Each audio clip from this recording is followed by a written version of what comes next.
Who you're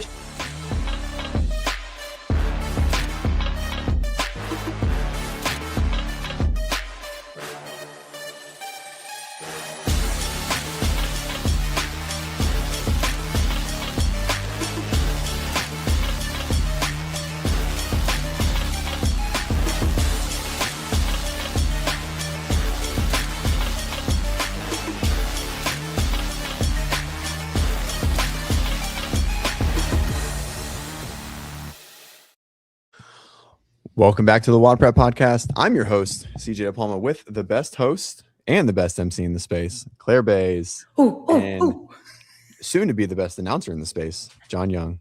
What's up, guys? We'll see about that. But Did you post the poll? Go ahead. We're gonna be like on baby semi duty during it. So let me mute myself. You guys go. Am I supposed to know about this poll? He was going to poll the audience. I guess you guys, hello everyone. If you guys see a poll, will you just like tell us that you see it? Cause he was going to ask a question.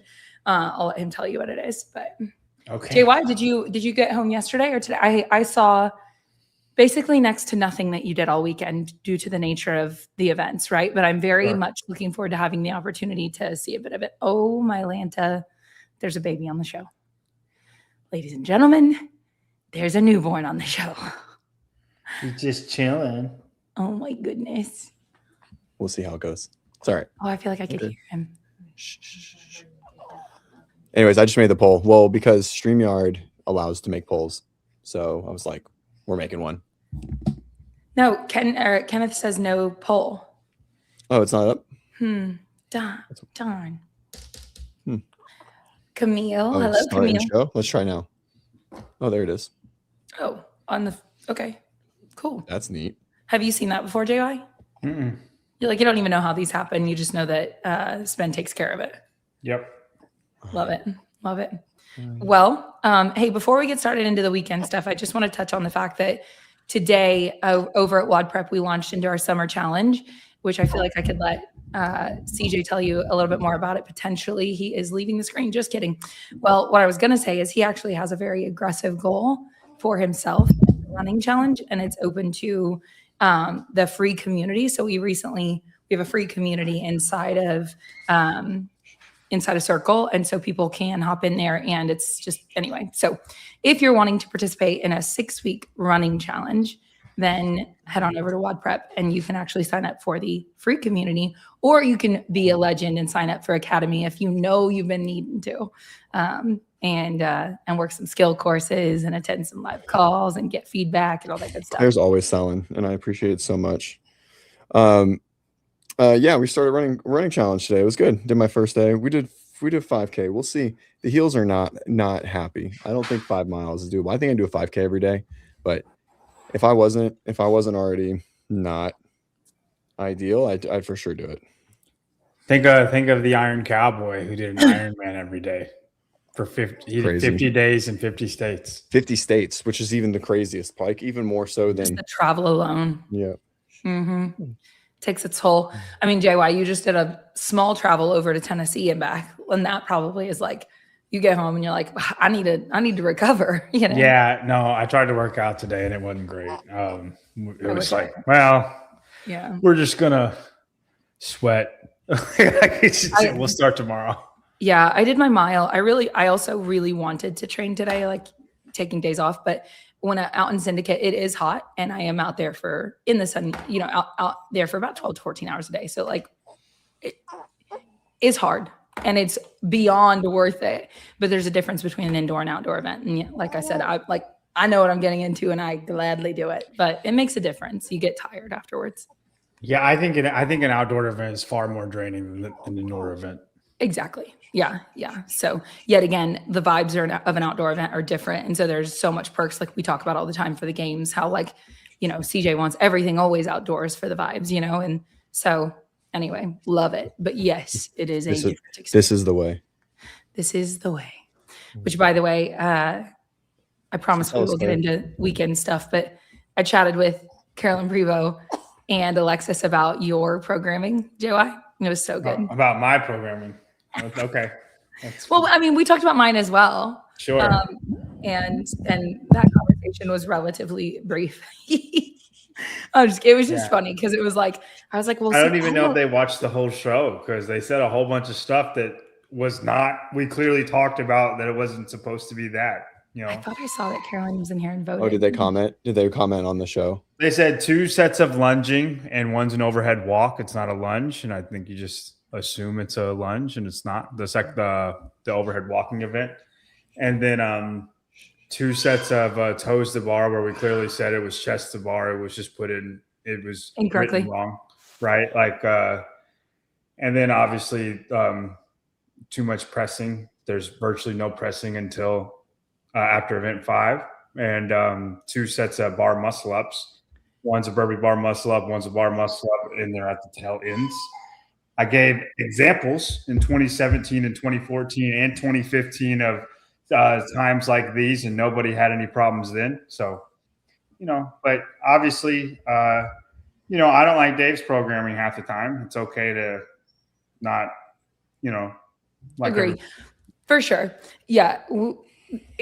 The volume side of things was what had me. They say overprogrammed. And whenever I asked you guys the question, tell me the year that we've had an overprogrammed year. And when nobody can tell me that year, how do you truly know? Yeah, I mean, I know that the year that I thought that was overprogrammed and then it wasn't, but it wasn't the same level of volume that you had. Hey, Caroline, if you're still in there too, I want to actually ask her another question unrelated to that. But how sore, if you were to put on a scale of 1 to 10, are your legs today? And then we'll just use WFP as a recent history, another example. How sore were your legs after that competition? I'm just curious. Are you trying to reference NorCal Sioux? 100% referencing NorCal Sioux. I've asked so many athletes so many questions about it. I'm like, that's an overprogrammed workout. In my opinion. Hey, but yet again, it did work out. So it's kind of almost exactly proving your point of like you're saying it's overprogrammed, and yet she said I'm so sore today. But it's fine. So if we could even do the comparison of like, okay, so 3-day it's fine. It is fine. It's okay that it was it was really, really hard. It was too much during the workout. It's okay. Yep. Okay. Yeah, here we go. Okay. I guess I need to be pulling these up. Caroline says, I wasn't too sore from the WFP. My quads are wrecked. And then the bike didn't help after.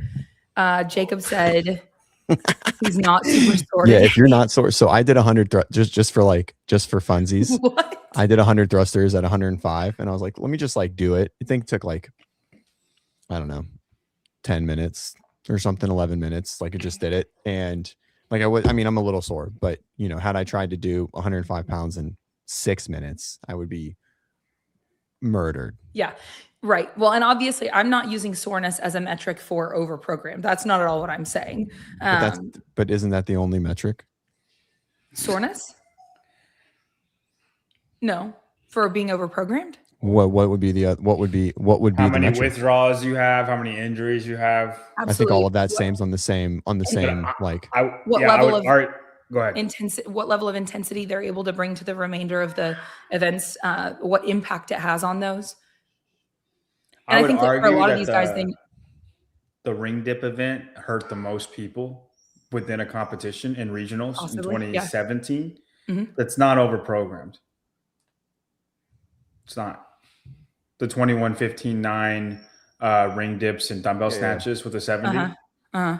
So do you believe that the reason, and I guess CJ, this would be a great question for you with so many, and I'm sure you've talked about it many times, obviously, but it's been a while since that event happened. What year was that, Rain Man? 17. Was it 17? Yep. Okay. And so. I know you didn't call me Rain Man, but I'll assume you did. Okay, I didn't, but I respect the fact that you knew. You do have a tendency to know these as well. You're just still not quite on the level of Rain Man, but you far exceed my capacity to recall these things. So, or at least when they occurred, because I do remember. So you said it's 21-15-9 volume in that workout? Yeah, and it was just a sprint. It might have been 30-20-10, but I think it was 21-15-9. Okay. 21-15-9. So what's the question? The injuries, do you believe that was largely just because athletes had not been training that volume at that speed potentially? It's 45 reps. It's not like I don't think that's not really volume. Right, that's not high volume, right? Yeah. Okay. So why did so many people get hurt in y'all's opinions on that one? probably. Was it a range of motion thing? Did they have like a standard with Well, that? No, Or was it's it just reps in that amount of time. But Fast. you can feel that stuff coming on. Like, you know what? If you slow down, you don't get injured. Like, and you can feel your pecs starting to get tight. Yeah. I've been there. Yeah. You it can doesn't matter. like, Yeah. Yep. So it's probably a few things. The combination, right? If you look at there was vested chest to bars. So there's a lot of eccentric loading in the chest and that and the bicep in general already. So number one, people also, so that's like what happened the day before, right? It was vested, like I don't know. It was like chest to bars, strict handstand push-ups, maybe something like that. I can't remember. What was the first workout? It affected the shoulder girdle. There was 5 rounds for time, chest to bar, handstand push-ups, rowing. And you were in a weight vest, maybe? Yes. It was weird, but it was like that. It was weird. Yeah, Cody Anderson did it unbroken. He was the only one. Right. So pre-fatigue, also quite a few of these pec tears or pec injuries, like a large percentage happened prior to the event, and then they were amplified during the event because people were testing that makes it. a massive difference. So they're testing this workout in a week 3 or 4 times, right?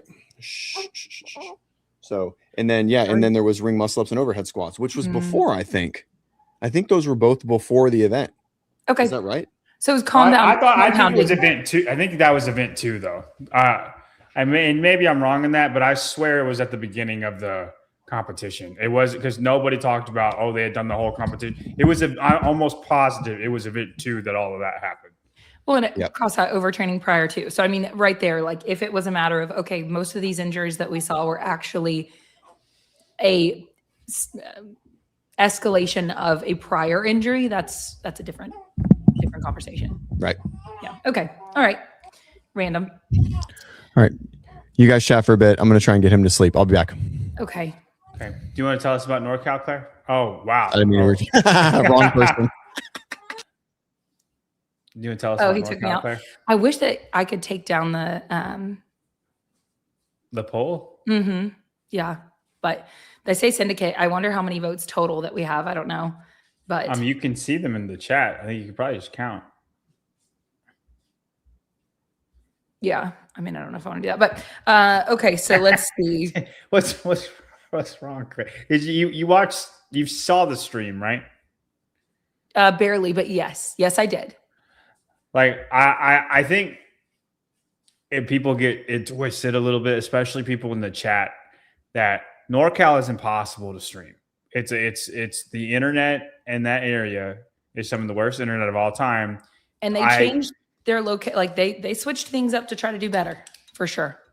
It's not like it's an uphill battle the entire time trying to broadcast. And I think people give them way too hard of a time. I think I don't think NorCal is a competition that you watch. I think NorCal is a competition that you go to. The whole thing is culture, vibes, good time. I had a blast at NorCal last year. I went to NorCal last year, and it was a great time. And the people were great. The field was great. A lot of stuff went wrong. It was chaotic in the last event, but all of that stuff is kind of a part of it. You know, not knowing the workouts ahead of time, it's a part of it. Like having funky movements, it's a part of it. All of that is what makes NorCal. And it's just, I just think it's a competition that you experience, you go to either as a fan or an athlete. It's not made to watch online. Does that make sense? Yeah, absolutely. Yeah. So I think Syndicate is it's made to watch. All of this stuff is so the viewer can see things better, see what's happening better, right? And then it functions as a competition and does its job as best as it can. But I don't think Syndicate has the culture vibe of NorCal. It's not meant to, right? And I just think people need to understand that. And NorCal is not a competition that you watch; it's a competition that you go to and experience. If you look through the semifinals with that lens, I think you're much less likely to be so harsh in your criticism of like the people online. Yeah, no, I think that's really great, and it certainly is true. There's a very distinct, what I like to call it is just an OG vibe, just simply because it's really the fact that as of right now, there are those two main stages, and the entire vendor village is what you weave through to get from one to the other. And then all of the athletes are all just in the fields right next to the field. You know, it's all right there. Everybody's sticking around. Like, it is just, you don't have that opportunity for the setup to be like that at an indoor venue like Syndicate. But what you do get out of Syndicate, of course, is that beautiful production side of things. So yeah, you're just not even comparing. It's not even apples to oranges. It's not the same food groups. I don't know, you know?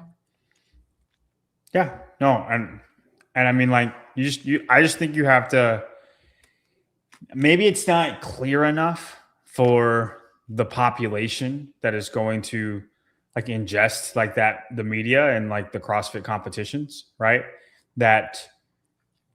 It's not apples for apples. It's this one is an apple farm and this one is a freaking blueberry garden. Like it's you know, like and it's a different cup of tea, but you have to know you're drinking a different cup of tea. You can't expect the same thing. You just can't. Yeah, if your expectations are aligned with reality, you're having a better experience for sure. That goes for all of life and certainly for this.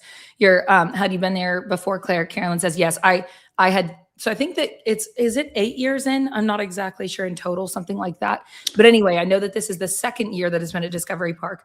I was there last year, emceeing for the first time. And so that was my first year at the new location. So I was never there before where they are now, but I've been there last year and this year.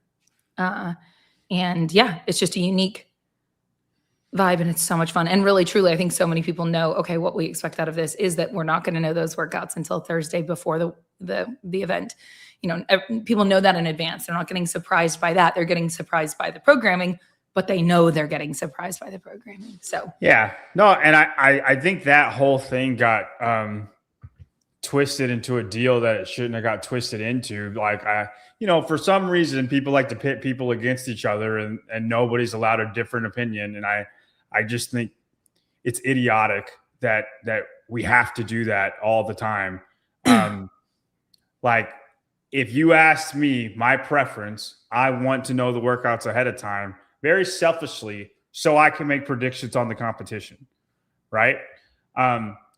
An athlete, I get both sides. I get both sides of it. And everybody's allowed your prerogative. I don't think we have to make it this deal that like, ha, ha, ha, I gotcha. They think it's better, right? And I think it's so dumb that certain people want to make it a deal when it's not a deal just to have a different opinion. Yeah, I love it. Carolyn says, no sunburn, you were out in the sun all day. And then, yes, I was. And no, me and sunscreen are besties during events. And yeah, you look good, Claire. You don't look like you got sunburn at all. No, literally. And I mean, I was in a tank. Well, that's it. Yeah, I was in a tank top all weekend in direct sunlight for sure. I know when I went, it was not that. It was, I was very red.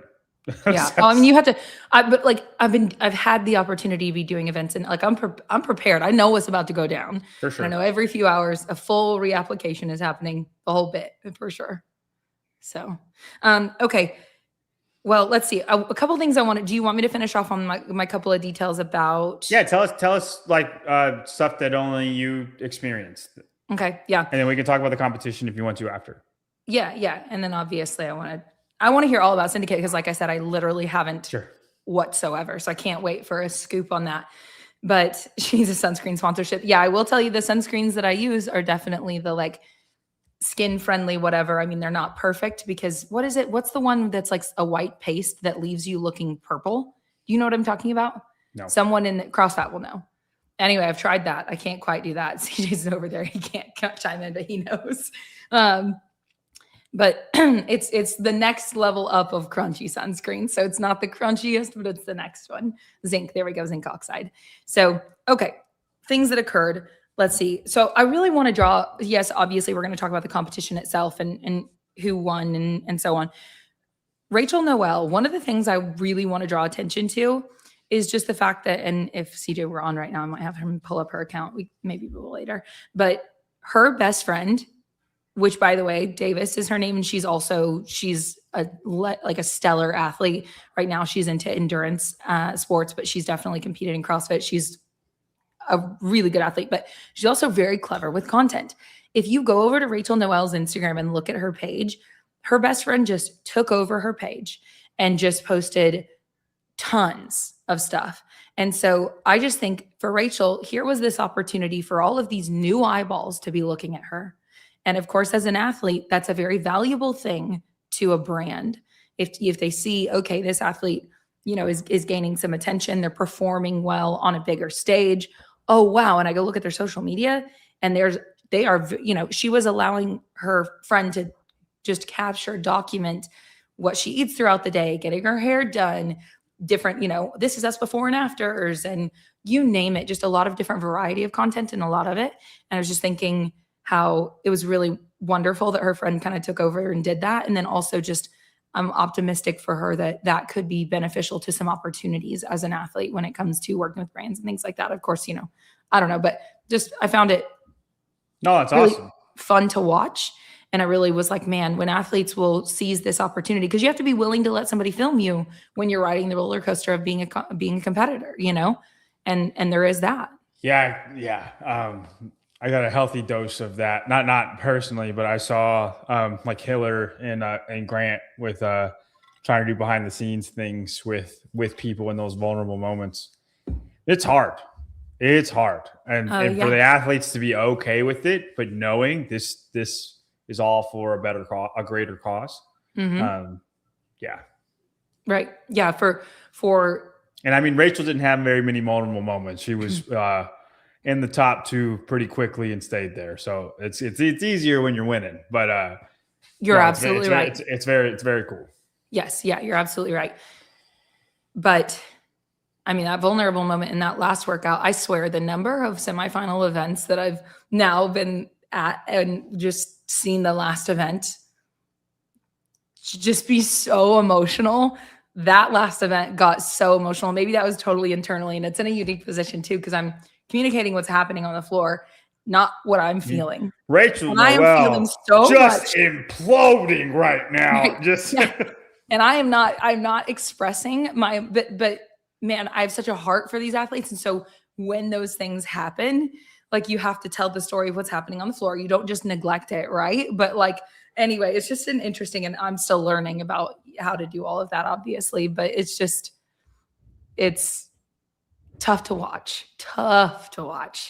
Cause I just want to melt onto the floor before them. But you can't do that. So anyway, Hannah Black 2025. That was another moment of exactly that. Yeah. Although obviously the outcomes were different.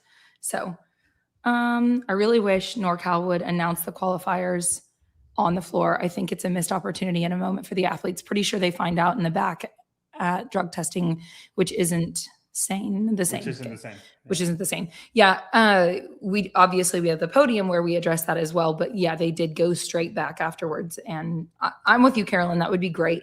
But I'm really excited because I do think, and Carolyn can certainly chime in from her perspective, which is very different than the one that I had. But if you think about the things that went wrong last year, a lot of that didn't happen this year. We didn't have all of those weights all over the floor, media getting involved, whatever it is. It was much cleaner. So even if people at home couldn't really see or tell that because they couldn't, the broadcast was, not in this full HD right up close the whole time, whatever. No controversy. There was, that was such a massive improvement from a flow of things and just organization. Like Ben I would say Ben and Blair. Mm-hmm. It's a huge improvement. I know. I mean, I don't know this, but I got to think that Ben and Blair was like, keep Taylor away from the weights at all costs. And it paid off for him. Well, and they also brought in a lot more. They made I don't know if you call it executive team, but bottom line is after last year, they just went in and restructured their entire team and made it more robust and gave people more responsibilities and things like that. You chilling back there? Yeah, we're going to make it work. I don't know. I might end up back off the screen. The whole show. See, okay, Carolyn says everything went pretty smooth, pretty clean. They did a great job, and the workouts didn't have funky things. Like the bike TV was cool to see, not fun to do. Yeah, I can't even imagine doing that workout, but it was cool. I would have loved that. That'd have been, it's amazing. Yeah, that would have been your vibe for sure.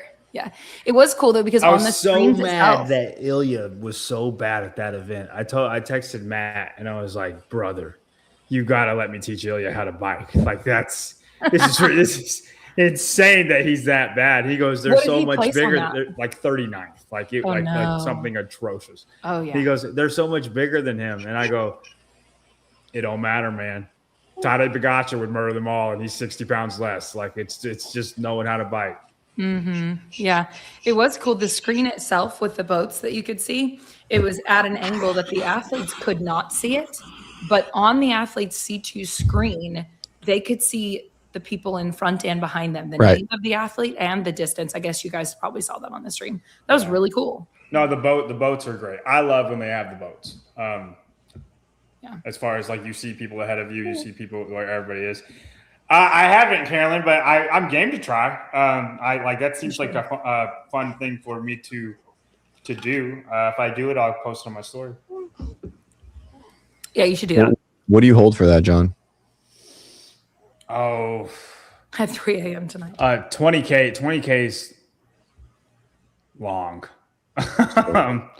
And I kind of think you have to hold back for damper 10. I think, for me, maybe a 150 until damper 10, and then I see what's comfortable there. Maybe I could hold 140 for 5 to 10 minutes on damper 10, but I don't know if I can get there okay. Does that make sense? Yeah. If I can get there okay, I think. But if you fade, no, I'm sitting the whole time, dude. We're even in time on trial. 10. Yeah, we're in time trial mode. Yeah, if we're in 10. We're holding 73 RPM. We know exactly what that feels like, and we're just sitting there in this pain. But I do think that knowing when to back off, like, hey, it's getting real, and we got 6K left, and that's what was the winning time? The winning time was like 34 minutes, right? Yeah. Yeah, so that's like a 141 or something like that average. Yeah, 142. and I don't think I'm touching that, but I think I could be in the 140s.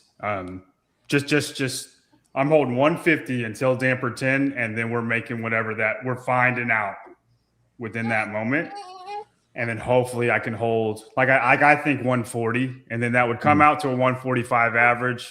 I'm probably fading a little bit at the end, but I probably have a good hard kick at the end, like a 130, a sub 130 for like the last minute. So, but I have no idea. It could hit me a lot harder on the first 10K, or the first like 11K. You'd be at 20 minutes. So, well, go ahead, Kai. No, it's safe to say that the other athletes were, as far as you're like, and then once I get there, then I'm going to find out. Like, I don't know what that's going to feel like, right? Like that has to inevitably been what every one of those athletes, because like they're not going and testing that one before it's done, with the time that they were aware of it to the time that they did it. No. And that's, and I would say half of the workouts at NorCal we're going to find out. Mm-hmm. Right. And that's exactly what they want. And I don't see a problem with that. Me neither. Yep. Speaking of, or since Carolyn's here, her winning that final was also sick. It was so great because she was in the second to last heat going into that. People acted like they didn't expect that. Like, well, I expected her to do well. Deadlift repper in all of CrossFit for a very long time. Like, I don't know why people didn't expect her to win that. Yeah. I don't know. It was just great because seeing her go out there and just rip that barbell. I was like, oh, she's coming to mess up the entire final heat. Like she's here meaning business, which like you said, it's not a surprise, but it was really fun to see her go out with a bang like that. What was the women's weight? Men's weight was 365, whereas women's 245. 245. I feel like the women should have been like 275, but I think relative to the men's, I think that the consensus is that it was a little bit lighter relative to how they always go lighter on the women though. Have you ever seen a workout where it's like, man, the women's wear is a little too heavy? I haven't. It usually always ends up if it's not even, the women's was lighter. Yeah. I think 67 reps, Claire. She did 225 for 67 reps in 2 minutes. This weight is 20 pounds more than that. Yeah. Dude, it was watching her rep speed was crazy just because you have the whole field right there. Well, it's, 8 lanes, I think there for them. Anyway, but you have everyone moving at the pace that they're moving at, which this is a 245-pound bar, rightfully so. And then there's Carolyn just absolutely ripping it. Anyway, it was really cool. And the men's weight was 365. The men's was humbling. I'm willing to bet if I went overboard on deadlift in my games instead of pressing, she wouldn't have said it's overprogrammed. Oh my God, I bet she still would have. Just willing to bet that. Willing to throw that out there. No shot. She'd be like, man, I'm glad they're finally testing women's deadlift properly. I'm sure she would have enjoyed that only. Yeah, she would have liked that. And then she would have been like, yeah, and you also put 5 events on the final day, you absolute crazy person. They're 3 minutes, Claire. And you made them press for 5 straight events. Anyway. There was something I saw recently. Wasn't there something recently where it was like men was 315 or 325 for clean and women was 245? Was that Syndicate? No. No. What was the difference? You said what? Women's were 245. At Syndicate. Okay. So I don't know. But I don't know either. Let's talk about the competition in NorCal. We have Okay, I'll make my other 2 personal points real quick, and then we'll move on from all of that. So the only other things I mentioned the Rachel Noel thing. I wish that CJ had been on screen for that, but obviously he is doing very. He was watching. I heard it. So then the other thing was Dave did come on the second day for a little bit, and that I want us to pull up the picture because he photobombed a picture that we were taking, and it was just I have got to frame that. It was so cool. He just ran up and got in the photo, and so anyway, it was really cool that he stopped by. Obviously, they had a games team there the entire time, and they were hands-on. It was really cool to watch the way that they plugged themselves into the event and supported in the way that they did. So that was really cool to see yet again, behind the scenes the whole time. And then NorCal Sioux was one where just watching it, my brain was also melting onto the floor. Oh my gosh, this is the second event. They have 5 to go. And they have to. Yeah, they torched them. Those numbers. That was arguably the hardest event, though. Yes. I think so. I didn't compete, but it looks like it. So I was asking athletes in the community divisions and in the elite division all weekend, hey, how them legs? And everybody was like, oh, I'm sure. Correct. Yeah. So, okay. I think that's most of my personal notes from all of it that I wanted to touch on. All right. Oh, he went out. I'm glad Dylan Hamming made it. That was cool. I'm honestly really excited to see what he does at the games because he's got home run ability, and I really like it when people have home run ability that we don't know about that end up eking their way into the games. Rachel Noel is the same way. I think skills were very left out. I think it was a very endurance plus strength event, and lacking. There had been more skills, and so by that you mean gymnastics. Yeah, I think if there's any handstand push-ups, she's last place in the event. I think if there's any difficult pulling, she's last place in the event. So she has home run ability, and she did the same test everybody else did, and she dominated. And in that test, she is the best one, or second best. But you see it in the event she did poorly on. The second there's any skills, she cannot do them at the same level as somebody at the games field. Really, she can't do them at the same level as the semifinals people, not much less the games people. But I think we're going to have some games people who are also in that same boat. Not most, but some. I'm saying she's in that category. Mm-hmm. Correct. Mm-hmm. Well, Adrian Conway, her boss, or I'm sorry, not her boss, her coach posted, he was like, this is ahead of the timeline I had for her. Yeah, but I think he knows. You know what I mean? I think he knows we got real lucky with the programming. You know, there's going to be events that but people like that though, you know, are really fun to have at the games. Yep. Because they can beat the Tias. You know, I know Tia's not competing, but they can beat the top people in their jam, in certain events. And so that's really, I like it whenever, you know, the Matt Fraser does not win every event. I want the specialists to have their day. And then, you know, the fittest of the fit, you know, the fittest people eventually rise to the top, but people get their moments. So right here. Yep.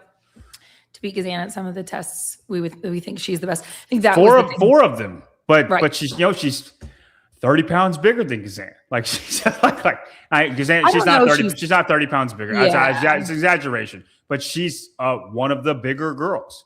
Yeah, she's taller for sure. And like power output, that affects it a lot. Yeah, I agree. I think what you're saying about the home run hit ability, I think one of the things, just observing her, you know, how many athletes that haven't had that shot with that level of athlete before, like Gazan, go out and compete against Gazan and potentially, like, I don't even know what goes on in their minds, you know, but for her to just like be beating Gazan confidently is really cool. Cause I don't even know, like at some point, would you be like, did I do this wrong? You know? No, like I mean, I don't think so. Cause like you know what you're great at. You're right.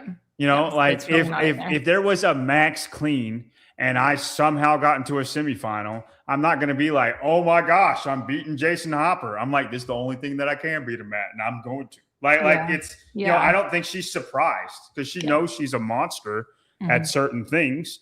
All of those things got put in this competition. So like, props to her.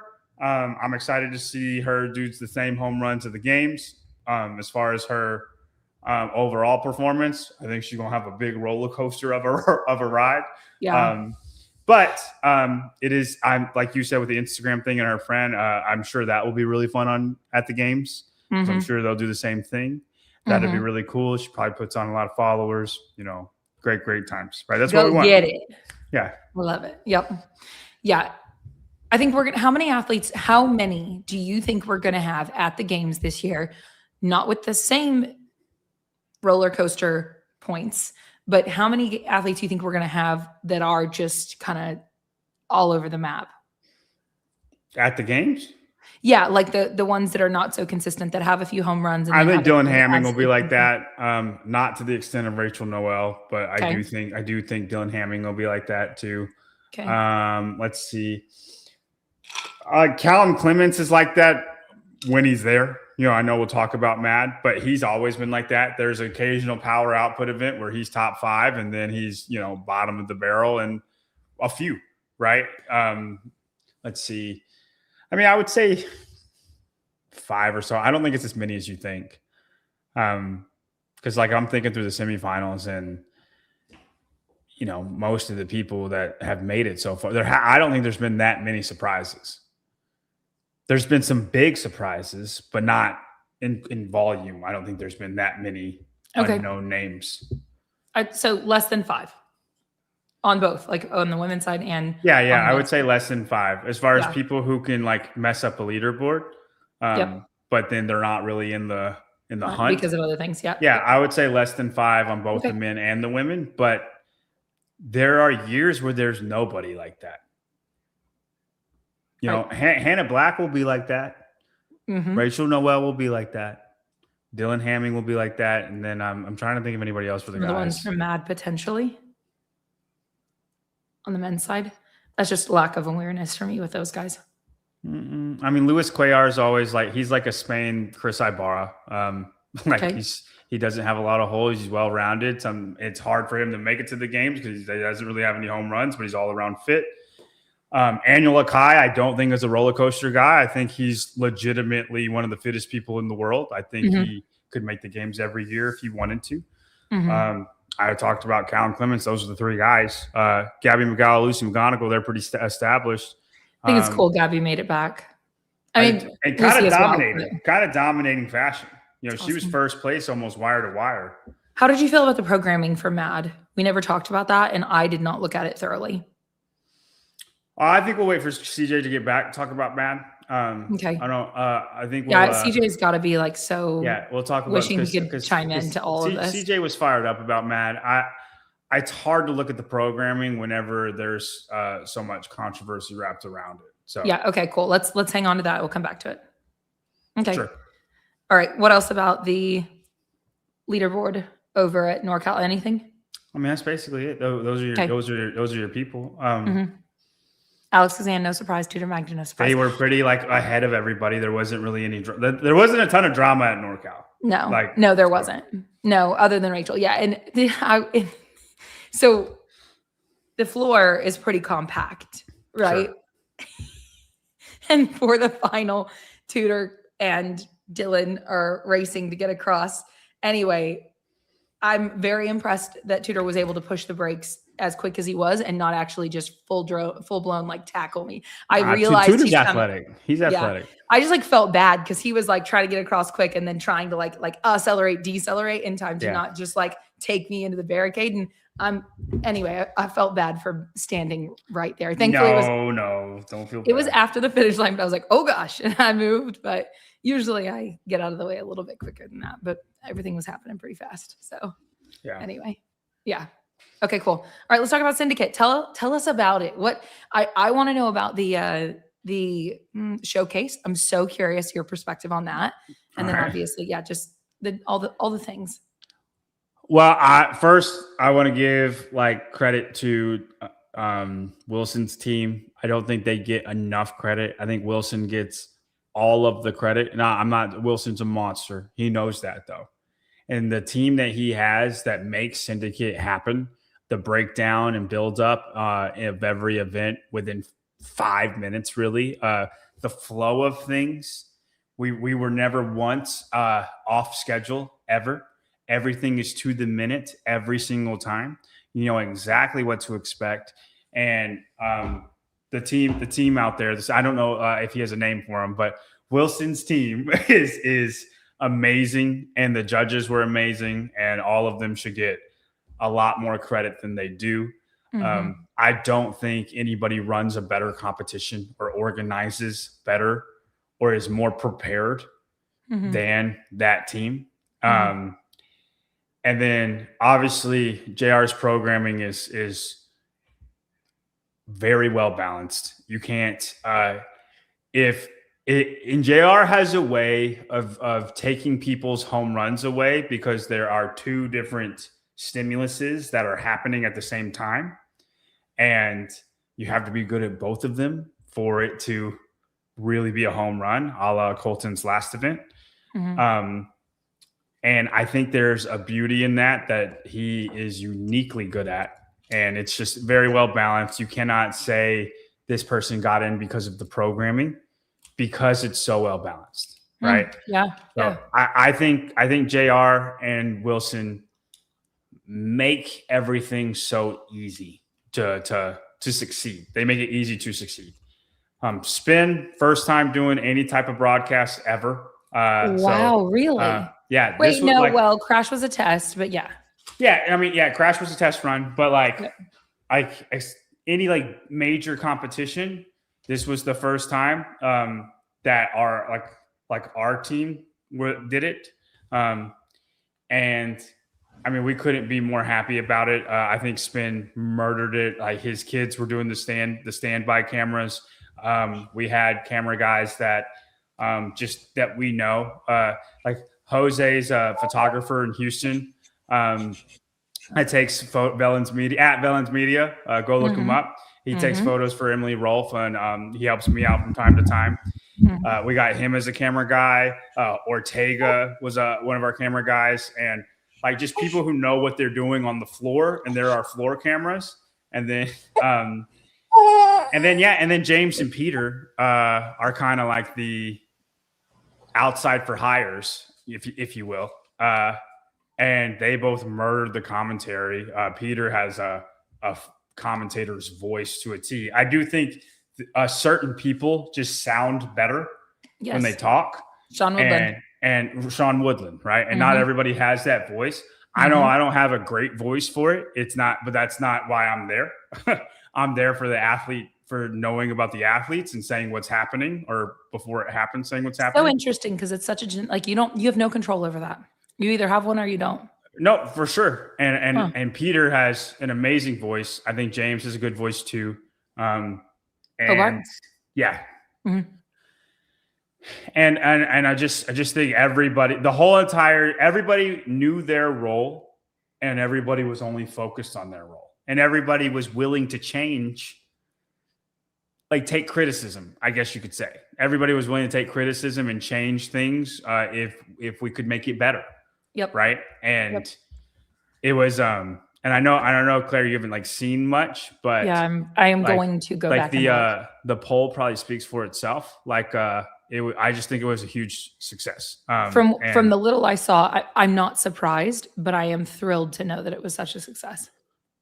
Yeah, but it's really because of everybody. It's not like just we're all there for one job. Right.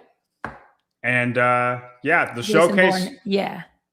The showcase was great. I was happy. I did not hurt myself, so that was good. I took it out very, very slow. I don't know if it was super. I feel like it was very noticeable how slow I was in the beginning. And then about like round 5, I was like, okay, I think I'm going to be fine. And then I started trying to speed up after round 5. Almost hawked Tyler down all the way. Technically, Wilson did say I won because I advanced my kettlebells, but we tied in reps, so it is what it is. I think it was really, really fun though to watch Jason race Kyra and Paige, and just the variety of athlete, because you have the best of the best semifinals type athletes, like in-person semifinals athletes, and then your average your fittest person at the gym athletes, right? I would say that. And like there's a difference in all of those levels. Where do you fall, John? Obviously, I'm the lowest tier. Like your average gym. Oh, was that the lowest? I didn't know if there was a lower tier. I was just checking. No.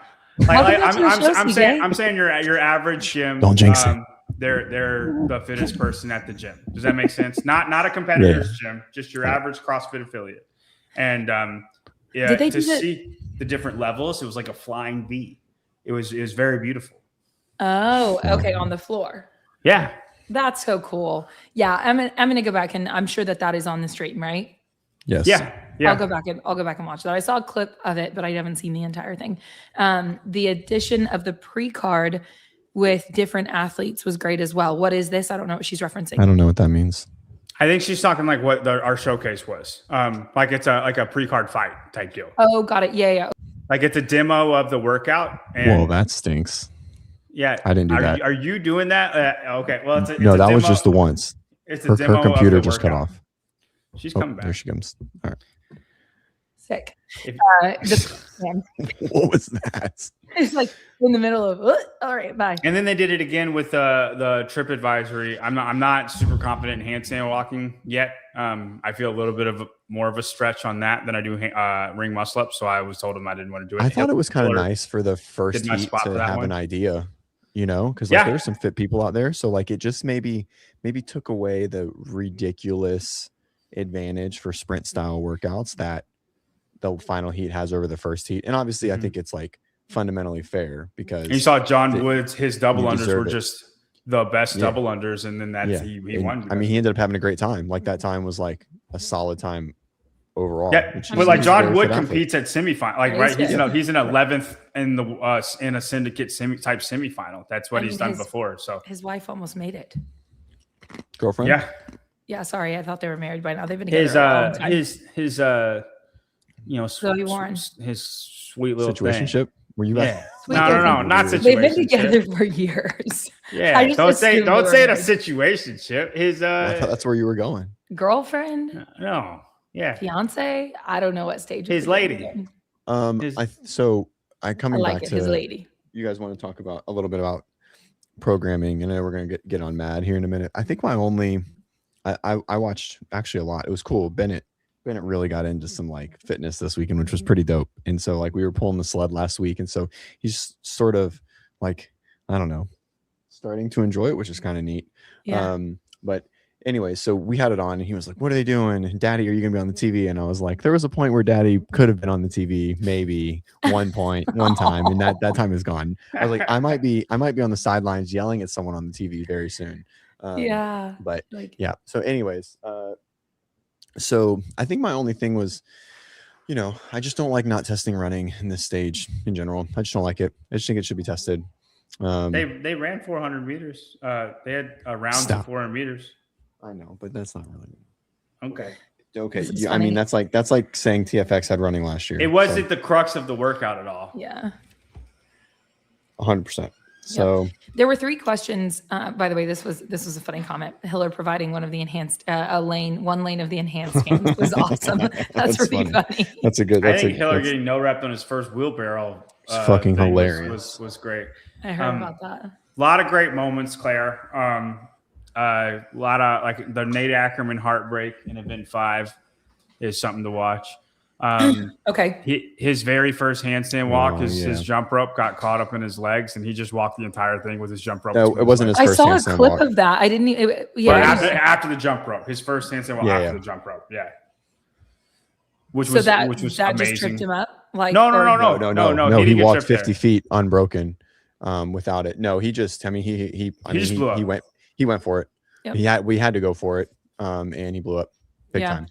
When you have arguably the second fastest handstand walker in the male field, besides Tudor, probably. Really? Yeah. He's elite on his hands. Speed, maybe not enduring, but like speed wise, fresh. There's. That's what it's arguable, and so I mean, he had to break 25 feet at the very end, and then he failed. And then he sat on the cooler. He sat in the cooler for the entire podium, and just watched the entire podium. Yeah, he watched it. How he knew. Yeah, very Stefan Diggs like way. If anybody's seen that. By the way, go Spurs! I'm glad Victor Wembanyama pulled it off. I hate the Thunder. I think they're the worst thing that's ever happened to basketball. So why? I think 1-year contracts are the worst thing that ever happened to basketball. And I don't know if that implies the Thunder, but when that started being a thing is when I stopped watching basketball. They're just dumb. I hear you. It's boring. Like what? Why do I like follow players over teams? That's not good sport ever. Side tangent. Sorry. Back to. Anyway, there were a lot of cool moments. Update on Nicole. She will not need surgery. Sling for 2 weeks and then 6 weeks of range of motion rehab, and then we're good to lift weights very lightly and then build back up. So about best case scenario you could ask for. It was just like a dislocated elbow, but it looked gnarly. I mean, it was. It's what happened to Brooke. Same exact thing. Yeah, but Brooke needed surgery. Like Brooke. Well, but you just get lucky. Well, you just get lucky. Like you just get lucky, and the angle that it dislocated doesn't rupture a ligament. I mean, that's literally. Yeah, and her judge no repped her very first squat. If you see her first squat, would she have dropped the bar before? It's fine. Her first squat's fine. Obviously, I'm biased, but you go watch it. Like it looks pretty fine.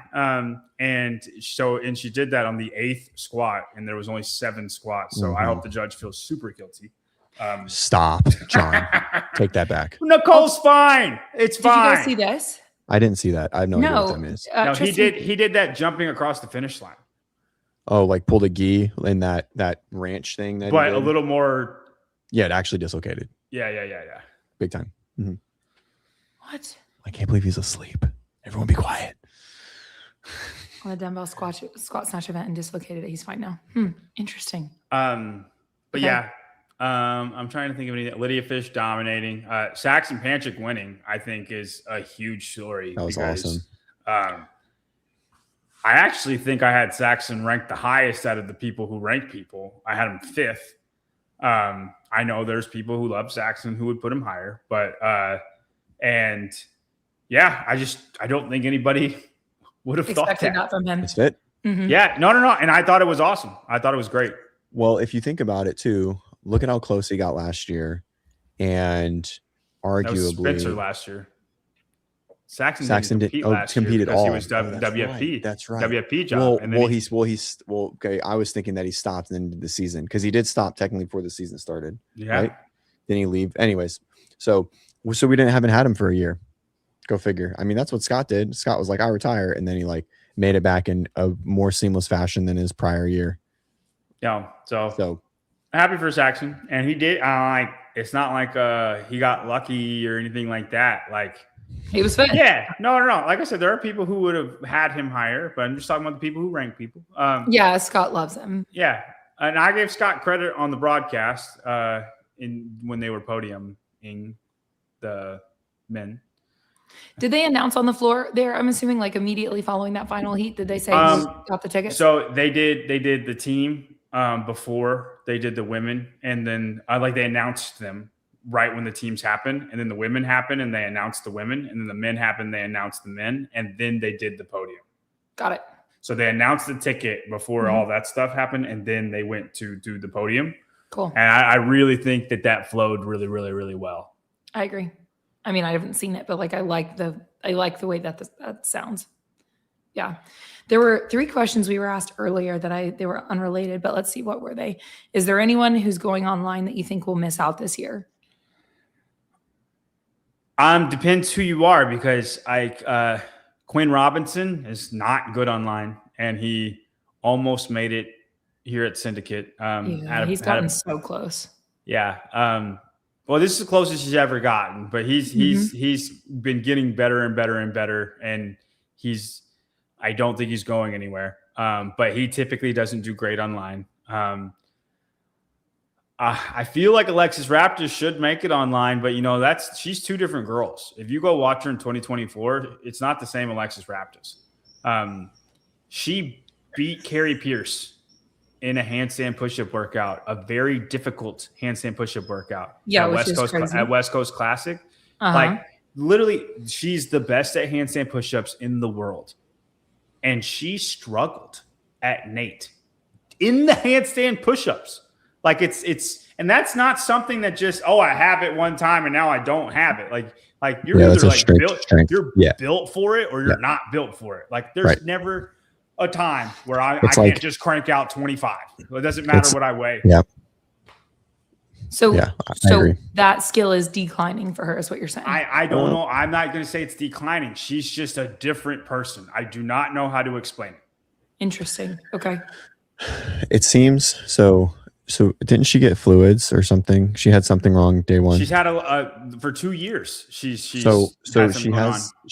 this.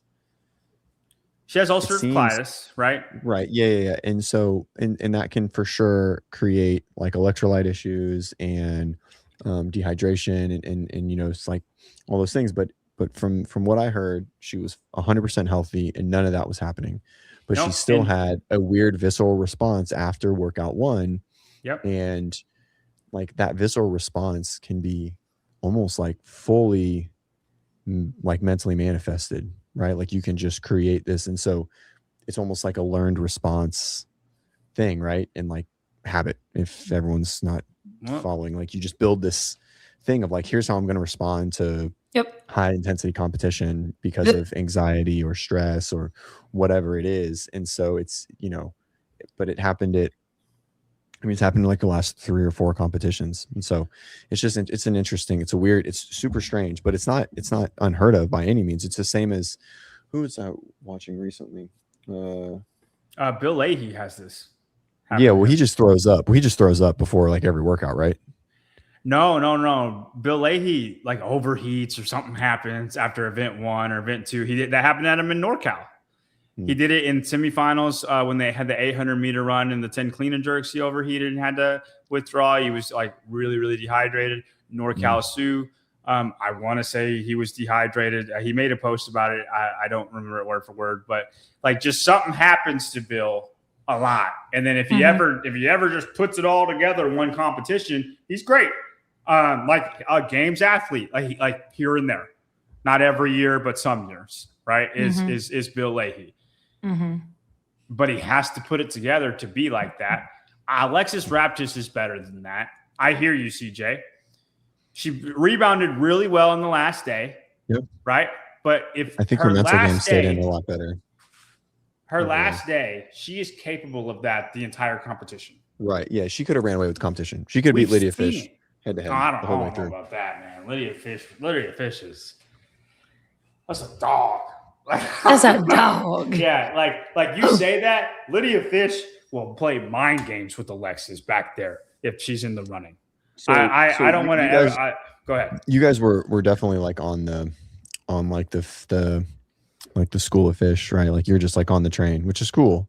So to an extent, yeah. When I make my games picks, I think you'll agree with all of them.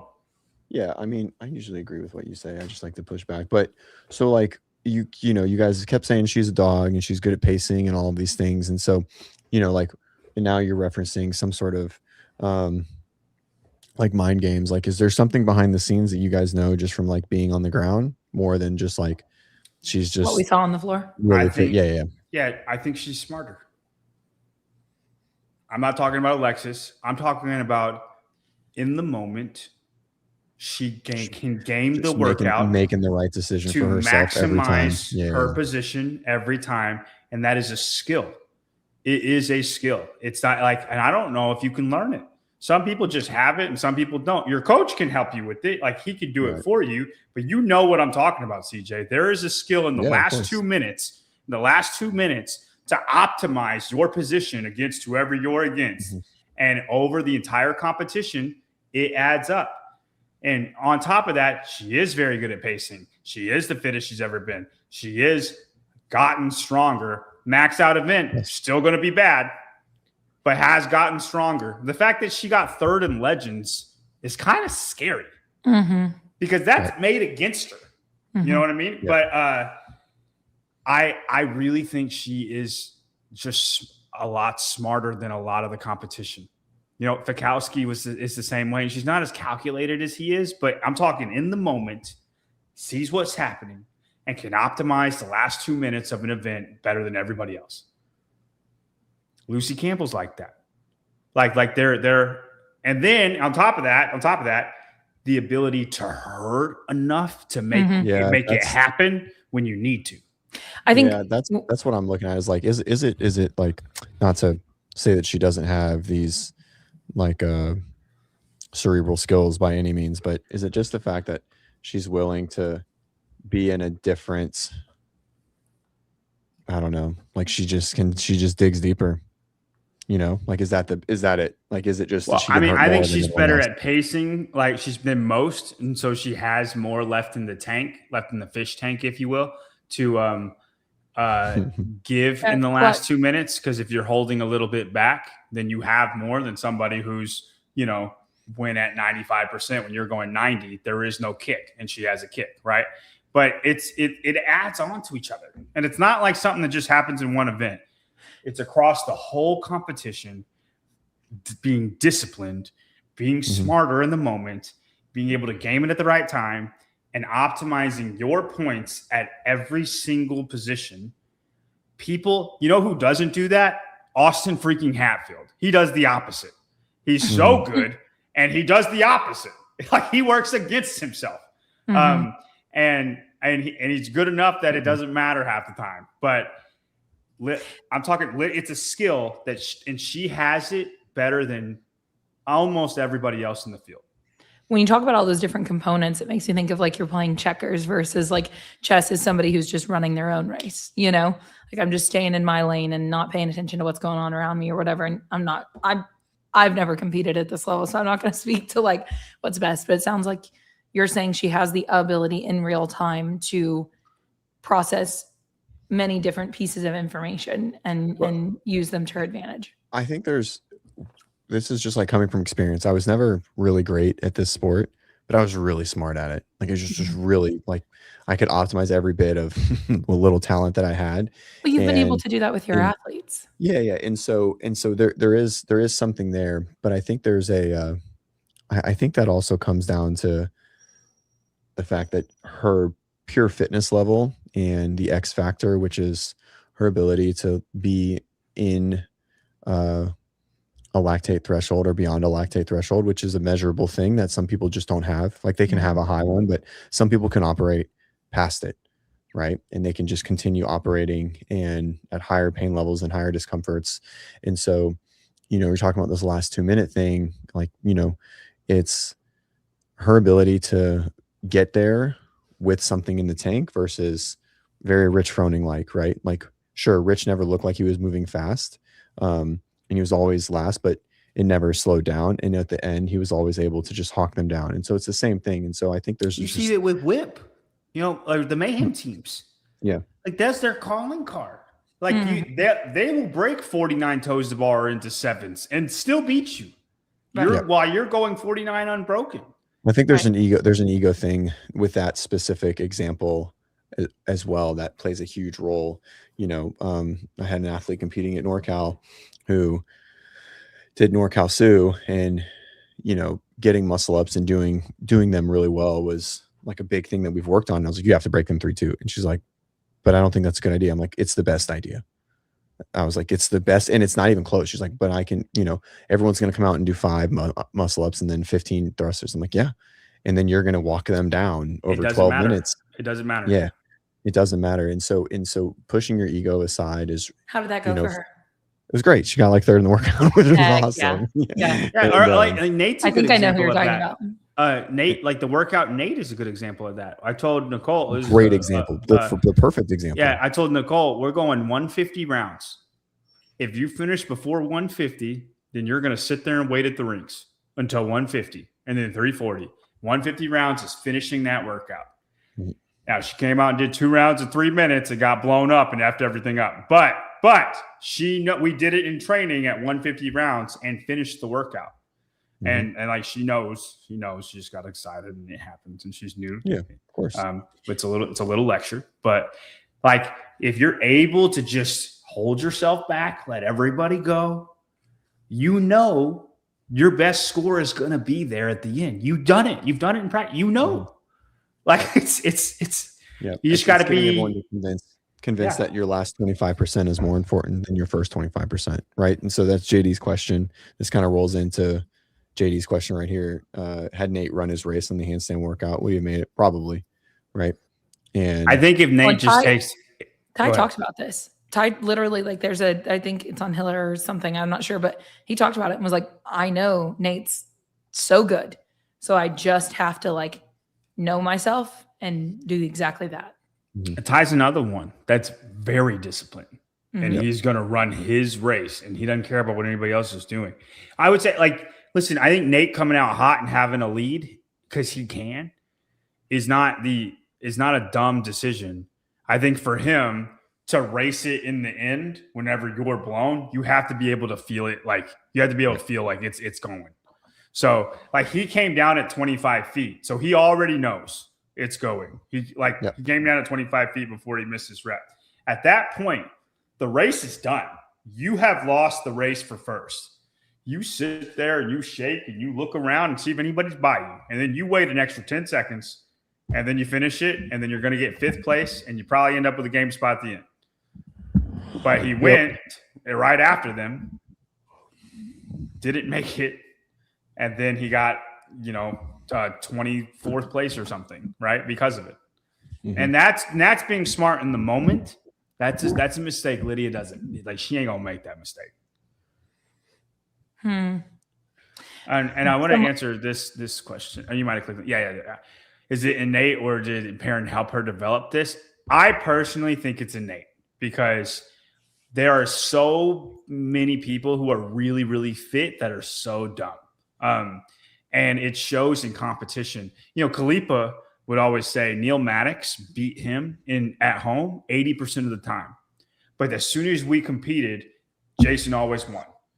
And it's because Neil Maddox, we've seen him, goes out, like will blow up a workout just because he thinks he can.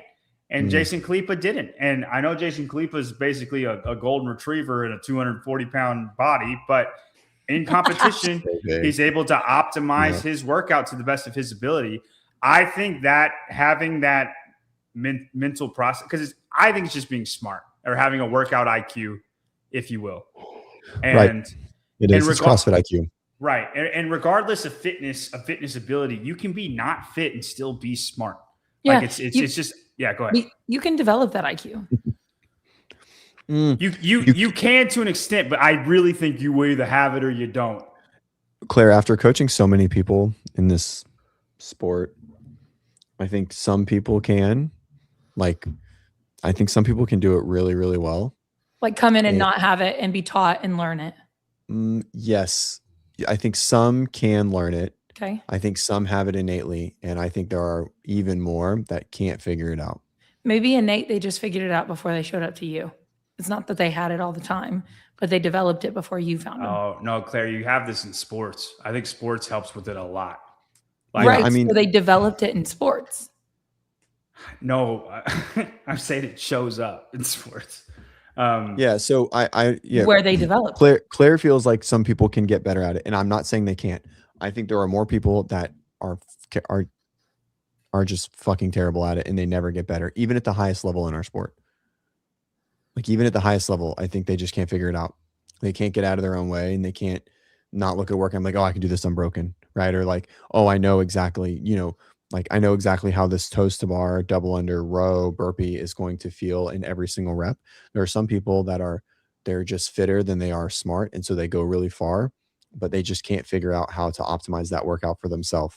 And there are some people that are just not that fit that know how to hit it exactly perfect every time for their ability. Right. And now they got better at that. Yes. So everyone develops it and it gets better. Right. I'm not saying that they don't, but there are some people that can't figure it out at all, even at the highest level. Yeah, I think you can, Claire, develop it, but it's not, you will not develop, if you don't have it, you're not going to develop it more than a person who has it. Like you're going to get better at it, but there are people who just in the moment I just like the can person snap who, decision, because it's a snap decision, Claire. It's an instinct. I understand, but like the person that you're saying has it, developed it at some point. Maybe they were 5 years old when they figured it out, but like saying they were born with it, I don't know. Versus they developed it. So by the time that you watched them do anything, they had made that progress already. I understand what you're saying. I I understand what you're saying too. I don't know how to argue it with you. You just don't agree. I think CJ feels the exact same as I do. I'm like, yes, I do, because I've just watched some, like 9-year-old football players that are playing Pee Wee that just like, they just see the hole and they're just like it's just innate. Why would I not just go through this hole? Is there? Yeah. And so where it's like, I can see where this linebacker is shooting and then this they're more naturally inclined. Yeah. And so that same concept relays in. And so, there's only like 11 people in CrossFit that started when they were single digits old. Right. So besides them, a lot of us were adults when we started. And so some people came into the thing having a background in fitness and were able to just be more strategic immediately, versus some people that weren't that fit got really fit and they just keep getting fitter even though they don't get strategically more intelligent or have a higher IQ or whatever it is.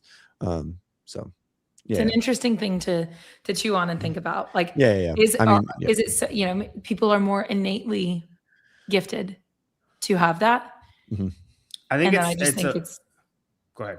I'm just not willing to count out the idea that someone can really work really hard at it and develop that. It's not like a work hard at it thing. Like which is what it's like, which is why it's hard to develop it, because it's not like something you can work at. It's just when you're in the moment, what do you think? You can put yourself in the moment a whole bunch, give yourself more opportunities to make that decision. Yeah, and then you can watch tape and look at what happened. Watch tape, baby. That's what I'm talking about. Yeah. So, all right. Literally, you can. You can, for sure. And you can't, I think the last thing is like, no one's arguing that you can't get better, right? I think everyone can get better. I think some people just really suck at it. That's it. Like there's a dichotomy. Yes. And so, yeah. And when you were talking about people who are smarter or who can just hurt, by the way, up here, someone is Bell's smart. Smart. Paige seems to make a lot of good decisions. Yeah, Paige is also great at pacing. Whenever you were talking about the people who can hurt, I'm like, from what I've observed, when it comes to people who can hurt, that's one of the scariest things about Paige, is how dark she'll go. Mm-hmm. Anyway, her body doesn't make sense. Like it shouldn't be good. It shouldn't be good at the things that it's. Well, you're saying the same, like those same words are for sure being said about Lydia right now. No, I get it with her.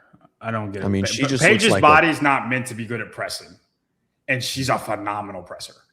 Dude, I'm very convinced. I'm very convinced that success in pressing is all. It 100% comes back to Jacob and the length of the forearm over everything. Maybe It does. It Yeah. does. Just watch when their head is on the ground and look at where That's their why armpit. I'm in Look at some where their trouble. armpit is relative to their elbow, and if Mhm. it's substantially above, they're going to be a good presser, and it doesn't matter what it is. And if it's even with it, they're not going to be a good presser because they're always pressing from a I deficit. think she just got lucky with longer arms, but also Yeah. that specific forearm deal. Anthropometrics, yeah, for sure. Yeah. I think they're just. I think I would bet like let's we'll pull up a video. Of I'm not arguing with you. I think there is. I think because it's specifically for that pattern, right? The drasticness from like elite level athletes being fucking terrible at a thing and being amazing at a thing, but relatively being the same fitness across all other aspects. Yeah. It's like, what? Yeah, Laura Horvath has the opposite forearm of Jacob Hepner. No, the same forearm. No, Jacob Hepner's good at handstand push-ups. He couldn't No, he get was to No, he's good, man. He couldn't do the standard. He ended up making it the next year doing handstand push-ups like that because the feet over the line. He had a weird deal where he could extended all the way this close. Yeah. He couldn't get to the line. Did I I say will show something you a that was handstand confusing? push-up workout that he wins. I believe you. I guess it was just the standard. But Yeah, anyways, did I say something that was confusing? It's like 5 people just asked what I said. I Anyway. think when you went into the anthropometric metric deals, metrics. Yeah. yeah, Length, limb lengths and, body and Yeah. muscle Yeah. insertions and yeah. sorry. No, I felt you used a couple big words in a row, and I think that people lost. But I was rocking with you. Yeah.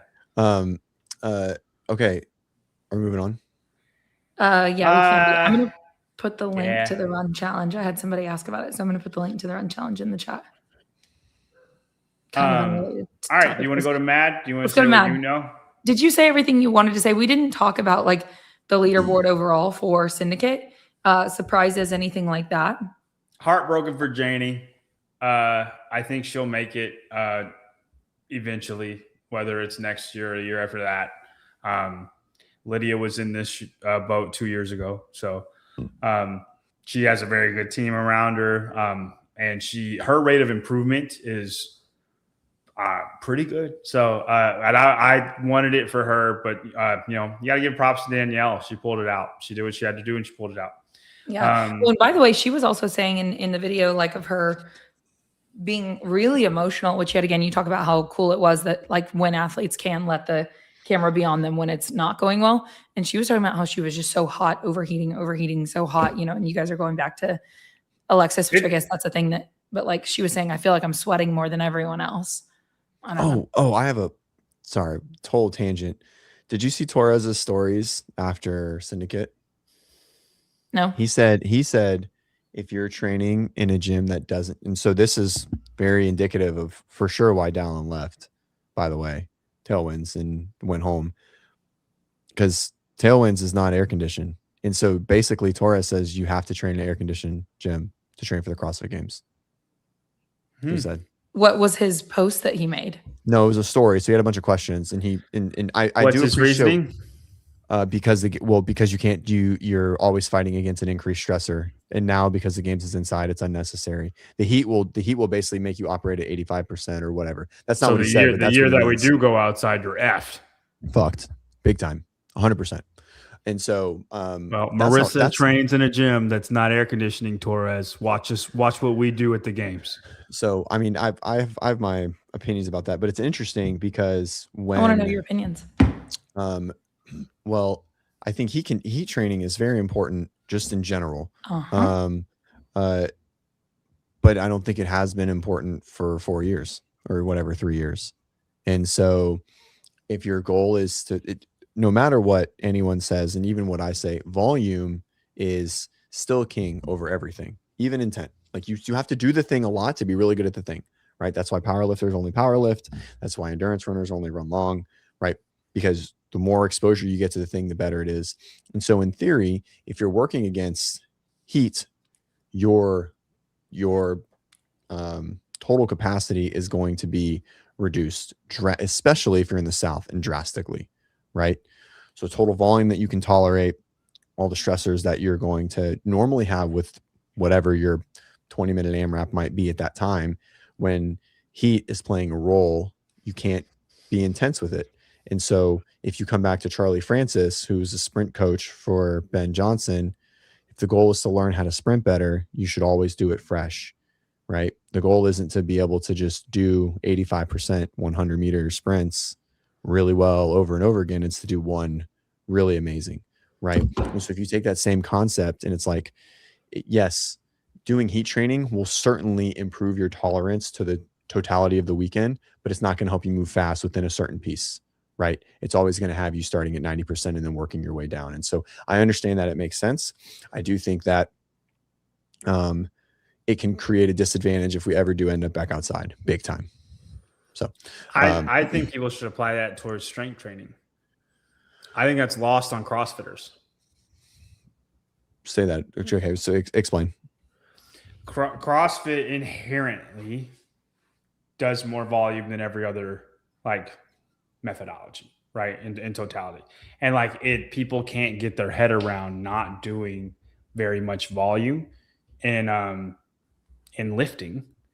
And I don't think you need very much volume. You just need intensity when you do it and to improve linearly while you do it, right? And CJ, you know what I'm talking about. But like, I think so many people do way too much, and then why am I not getting stronger? Oh yeah. Well, specificity is super key when it's it comes because to you're operating at 85% and doing it over and over and over. You're probably getting fitter, but I know Mayhem for a fact, like how they strength train is that Haley Adams posted herself doing a 10 by 10. I know she's at Brute now, but doing a 10 by 10 on back squat. I'm like, you're not getting stronger.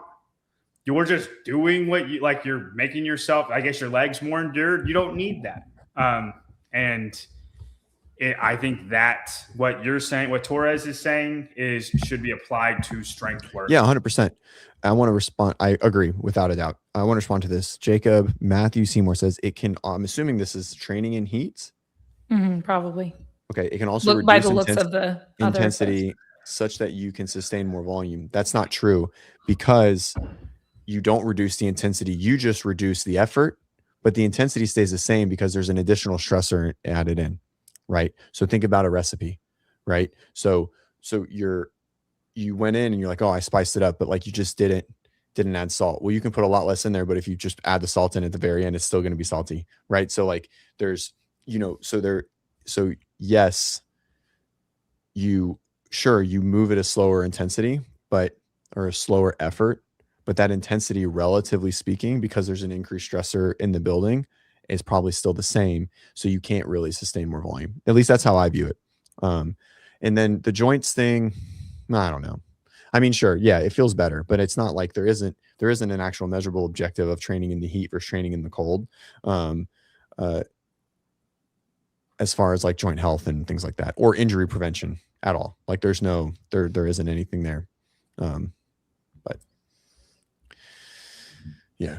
Yeah. Cause I mean, I'm like, that'd be an interesting if there was, but like if there was, that would be talked about. All right.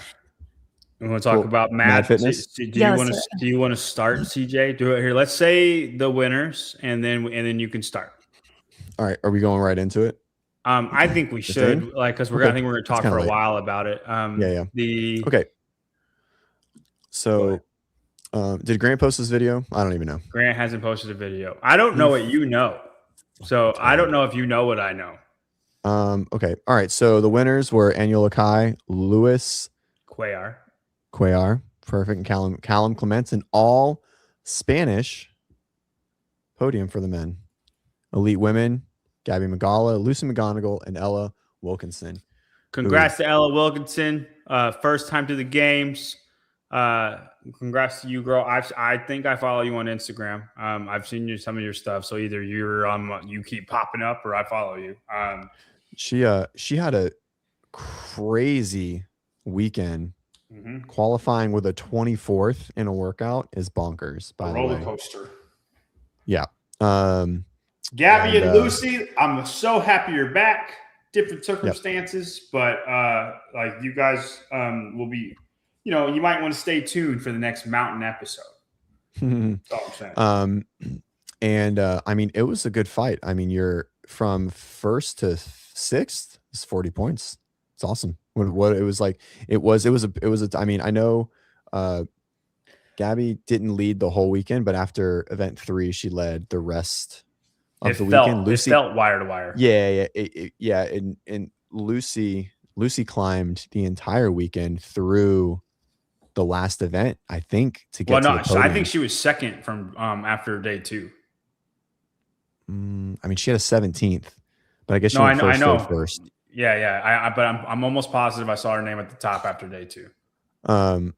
Okay. And so, anyways, it was exciting. Gucci, decent weekend. Let's talk about Gucci just for a minute. Decent weekend, not really where we wanted to be. Didn't snatch well. I think that was like kind of the killer. But for the second competition in a row, gymnastics were her best event, which is crazy. So we've definitely made wild strides there. She took a huge risk on the final. Would have been like 10th. She got to the top of the stair, and like where it comes together, she was just a little bit to the right, and it shifted. Like you could see it start to come apart, and she lost her hand, and she would have had she'd been like 405 on the workout and ended up at 518. And so that stunk. But we, the goal was to go for. Yeah, I mean, she was at failure. I mean, she she wouldn't have made it back up. She was running hot. Yeah. So, but I mean, she would have been a minute.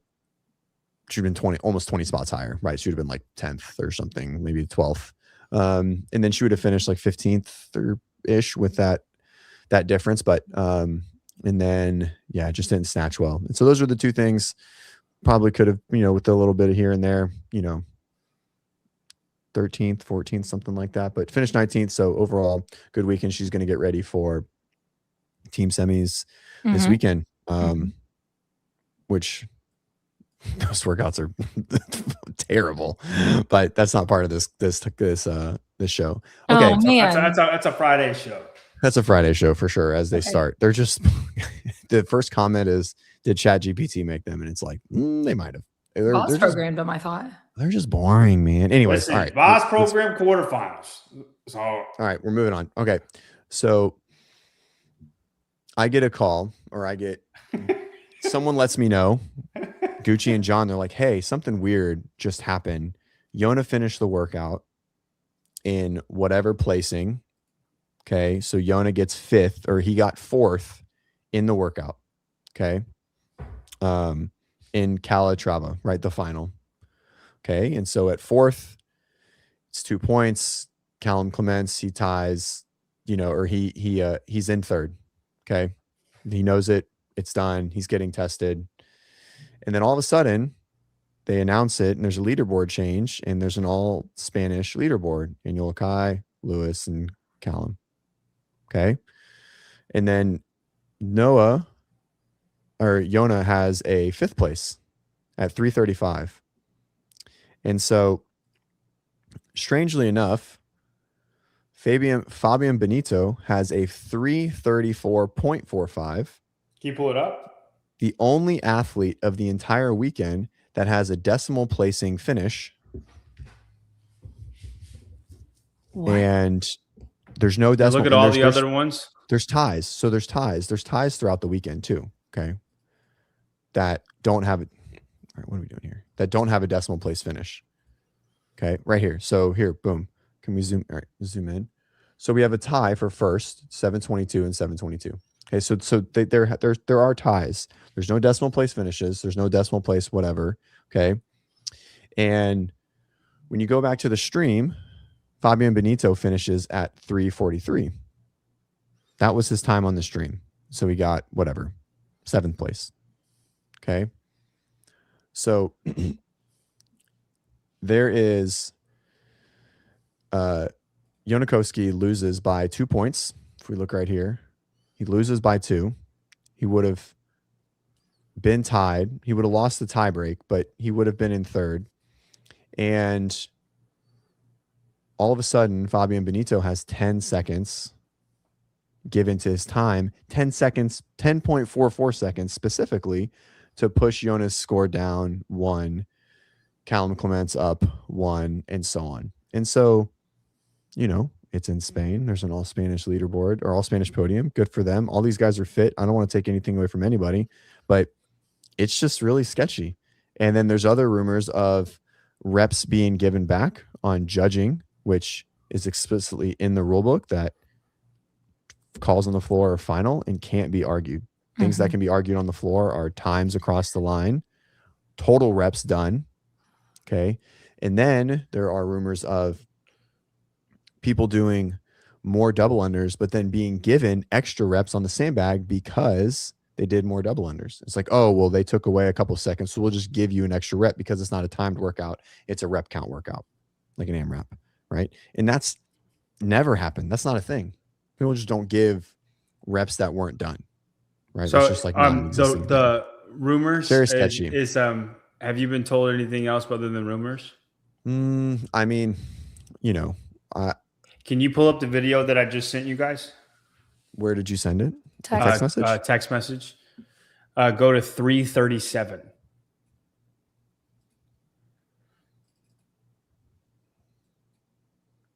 Like where you linked it? Yeah, I click on that video, but go to 337. Yep. Like, okay.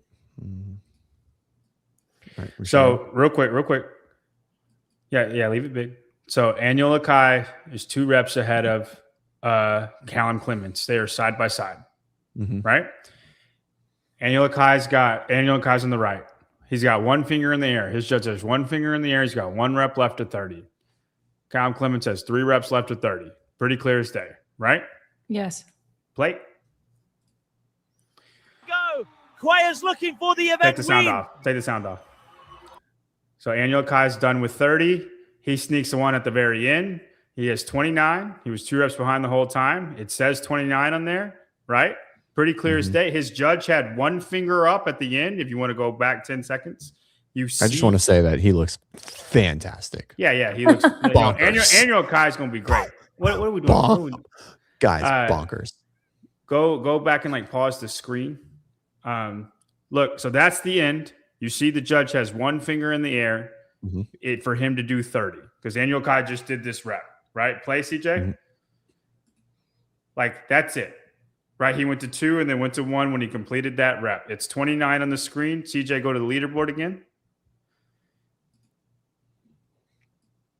And you see clear as day. The judge says 29. It says 29. Go to the beaded sandbag. Click rank.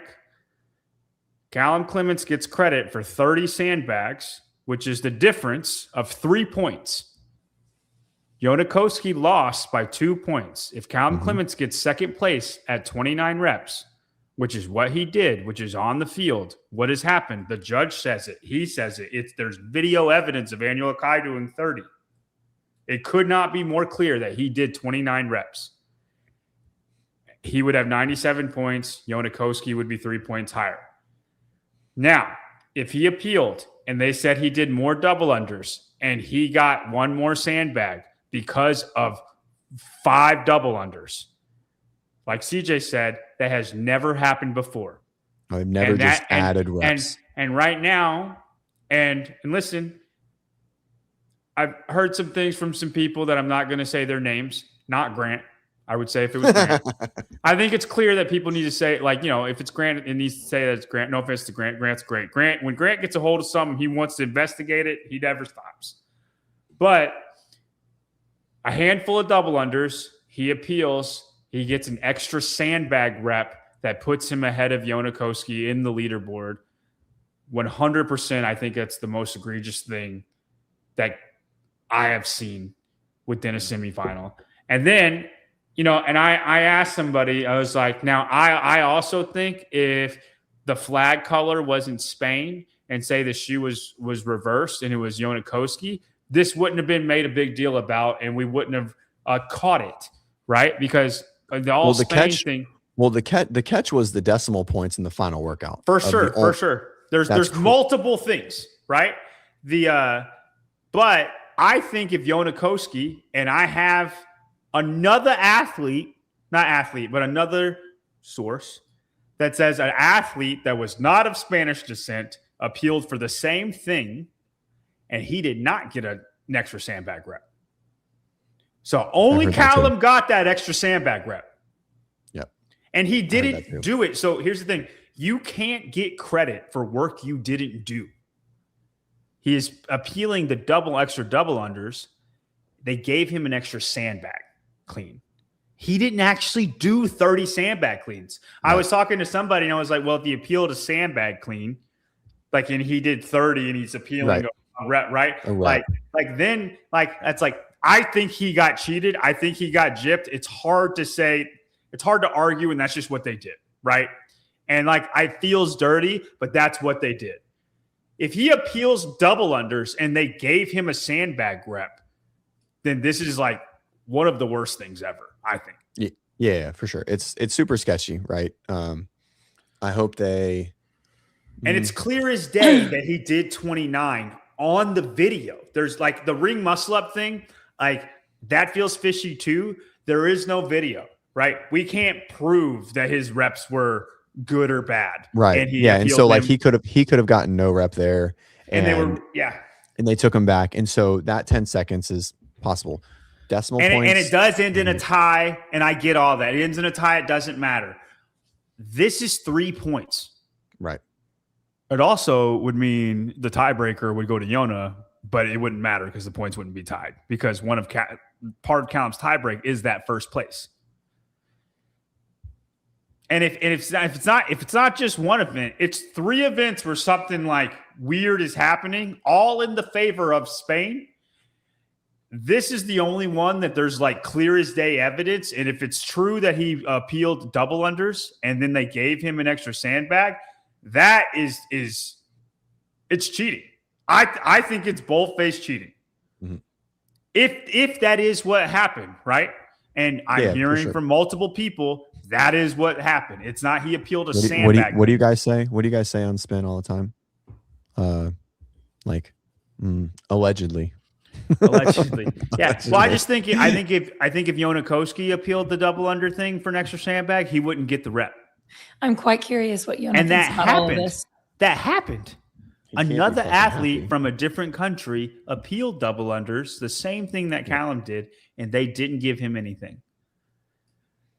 So, it honestly, it makes me want to watch every single Spanish athlete for every single event.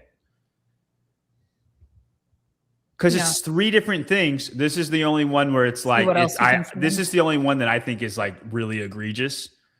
But I think it's really decimal point's pretty fucking egregious. No, the decimal point is egregious. I hear you. But it's like in plain sight. Like, it's not even trying to hide it. You know, it doesn't make Yona lose. It doesn't matter. Yeah. Sure. Like that. It's inconsequential. I agree with you. It honestly, at best, it just makes them look dumb. Like, just round it to 335, have them tie, and it still takes 2 points away from Yona because they tie. And then, Callum still gets it because he goes on tiebreak. It literally doesn't matter, but it's inconsequential. The beaded sandbag event, it is not inconsequential. Right. Agreed. Yeah, it's wild. It's just like, it's nuts. I hope there's good reasoning, and I hope someone says something or like has, I mean, I would assume, I don't want to say I would assume anything. This sucks if it's what it sounds like. It does. I'm so curious. Yeah. Has Yona posted anything at all about any of this? I don't know. Because you would think if he's aware of all of this, that he's upset, right? Oh, he's for sure aware. They're all there. Nothing posted on his page. No, I don't think anything can be done. Carolyn's like, I just don't know what can be done. CrossFit is so hands off. Yeah, nothing for sure. But I do think that it was like something like he got cheated. I really, really do think it was we won an all Spain podium. I think it 100%. was that bad. It's not even a question. You can talk yourself into it being a question. I don't know how you give an extra sandbag for double under appeal. You can't do that. Nobody's ever done that. You can't give reps that weren't done. I can get talked into the ring muscle up thing. Yeah, no reps to reps, right? Being a nothing burger. I can get talking to them just being dumb and they decided to put that time there and it looks really bad. At best, it looks bad. I can't get talked into this sandbag thing because it's so obvious in video what he did. And, I was talking to somebody and we're like, well, if he appealed a sandbag rep, you don't know that. And you're right. Like, I don't know that. I'm getting that's not what you got. That's not what you appealed for. You know what I mean? Mm-hmm. If you appealed for double unders, I don't think you can get credit for work that wasn't done. Like, and it says in the rule book that you can't do that either. Like, I was going to say, that's what get time back. You can't get reps you didn't do. Mm-hmm.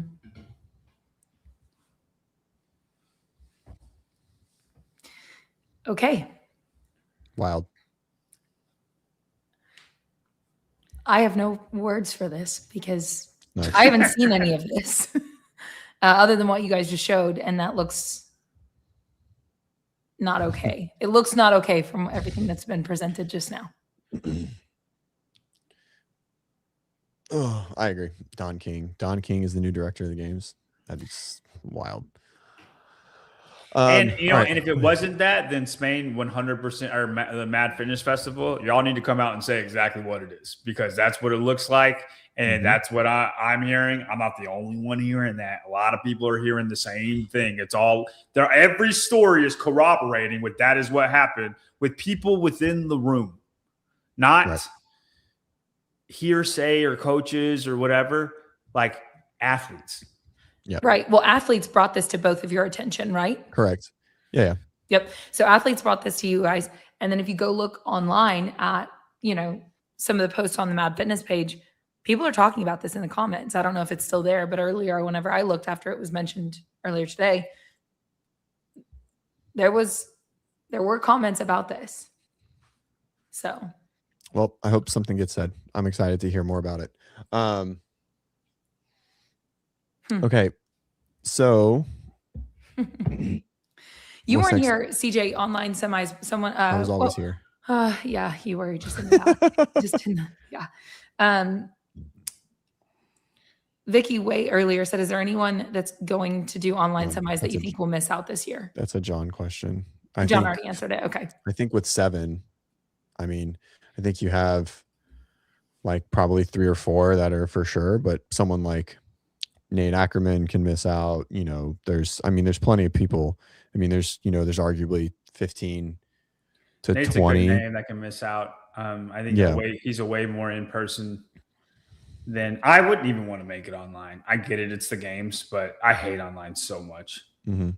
I think it depends on the programming. I don't think Colton's a question. I don't think Justin's a question at all either. Yeah. I don't think Justin's a question at all. And the reason why is inside a gym, it's so hard to outprogram. Like if you wanted to, it's so hard to outprogram either one of them, right? Because they're such fast movers of rep speed, and then it just comes down to rep speed so much. Yep. Right? You think all the good people are taken out too.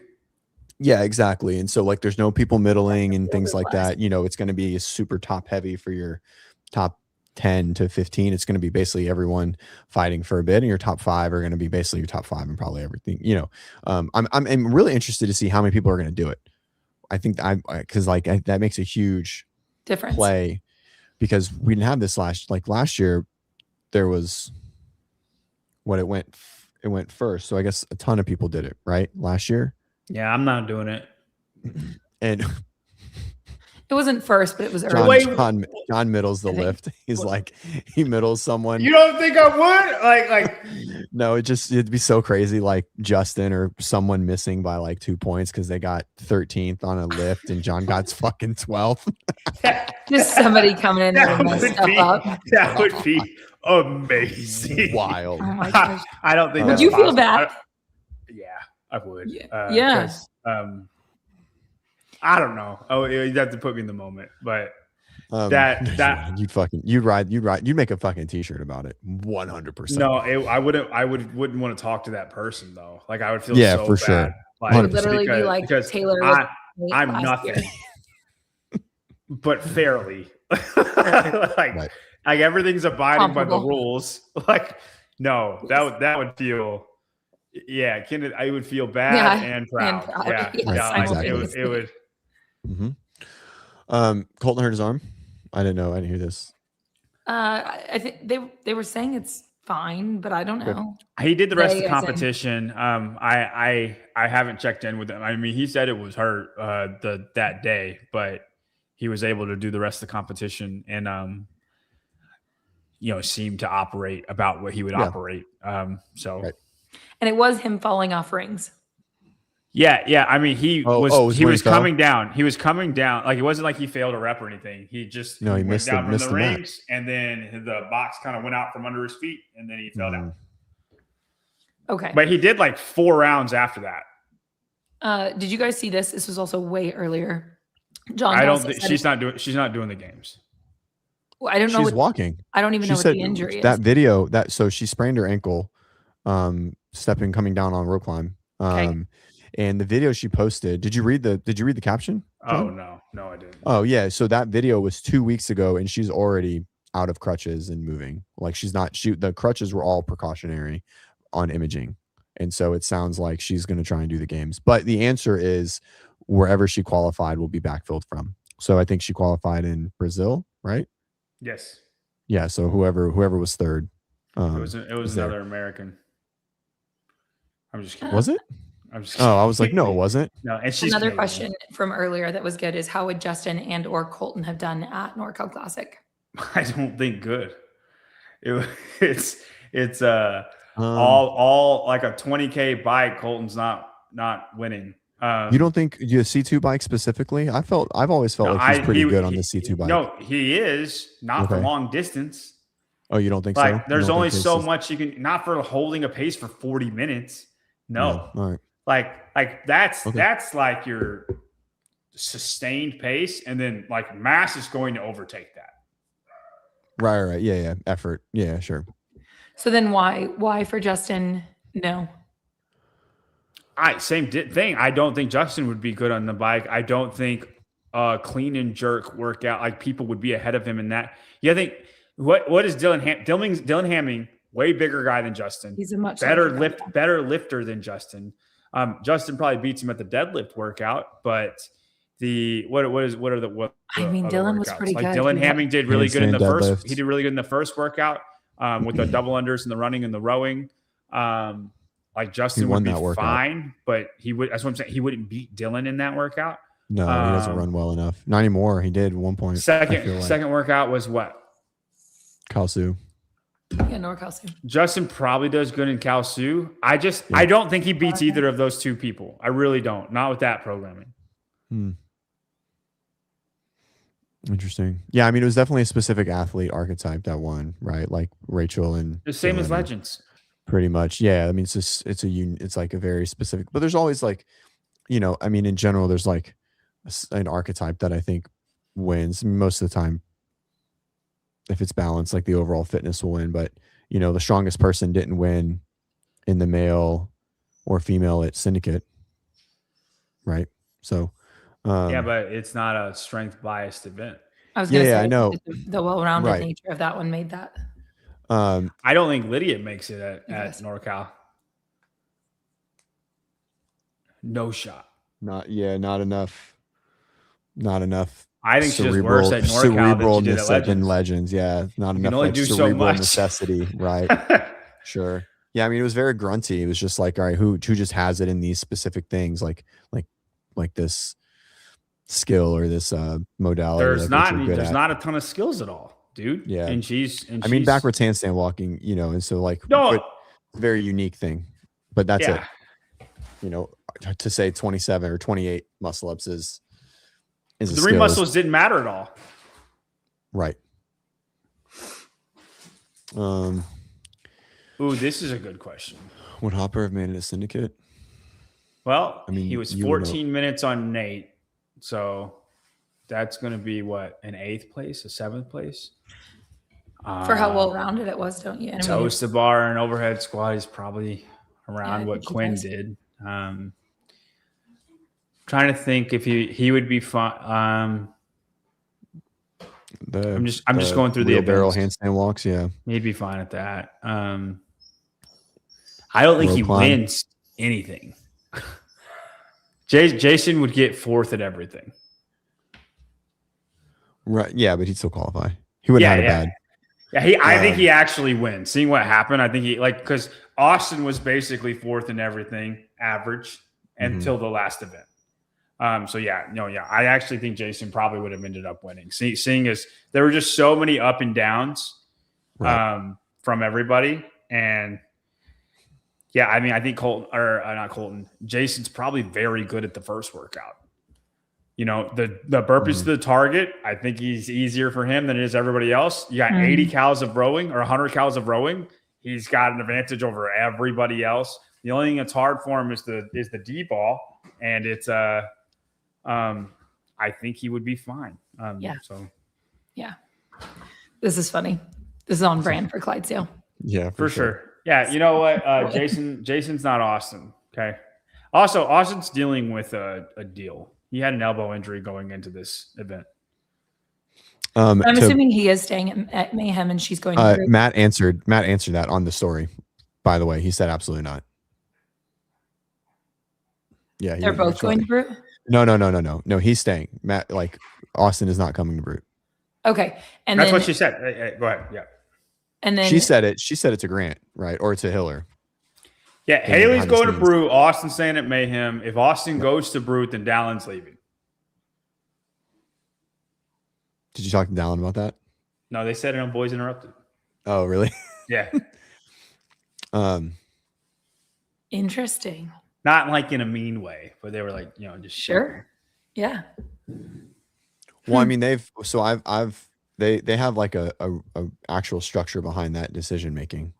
Like you have to support your people. Like if they're like, we don't. You have to support your people. Yeah, you have to support your people, and I mean, while Brute has like 300 or 400 one-on-one athletes.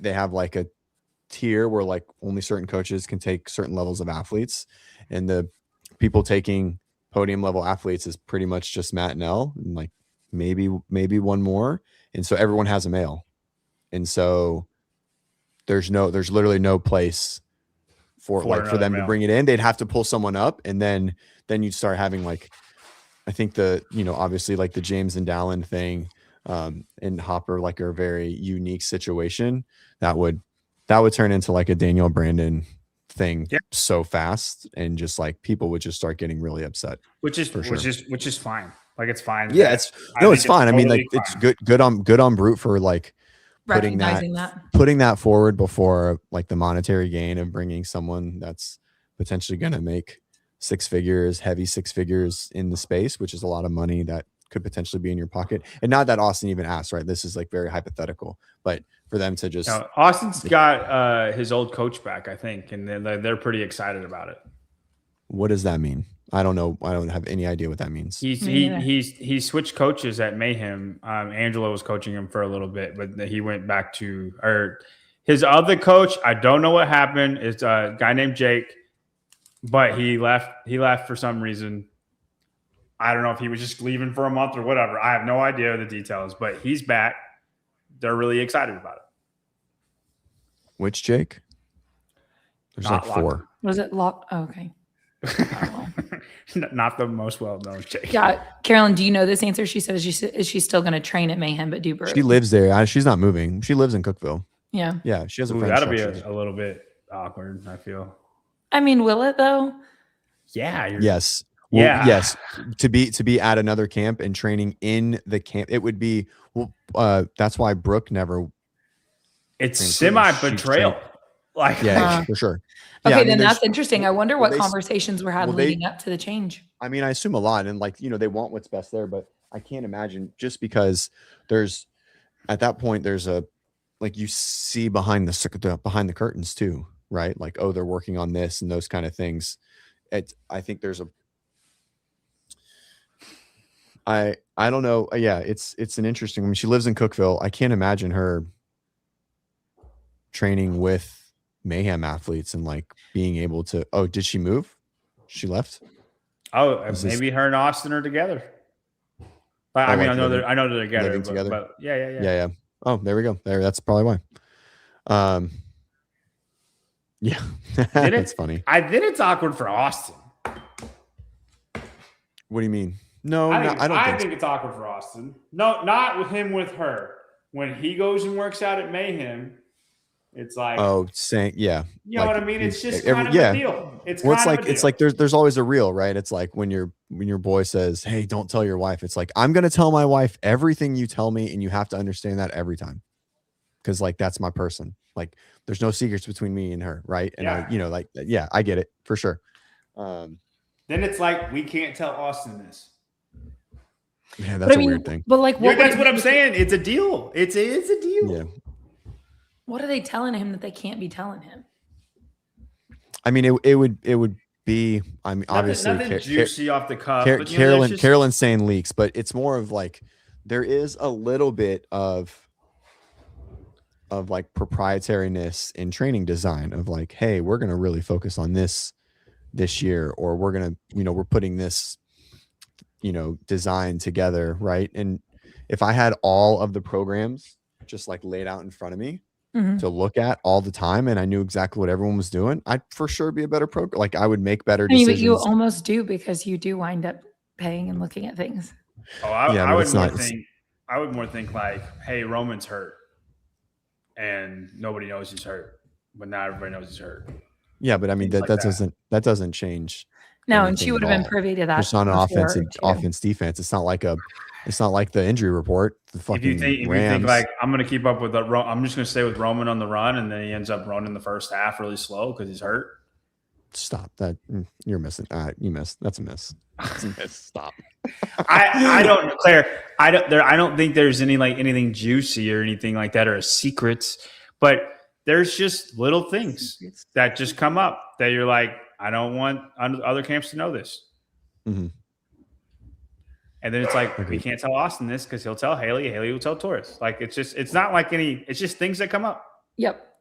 If that is true, then yeah, for sure. Change the dynamics.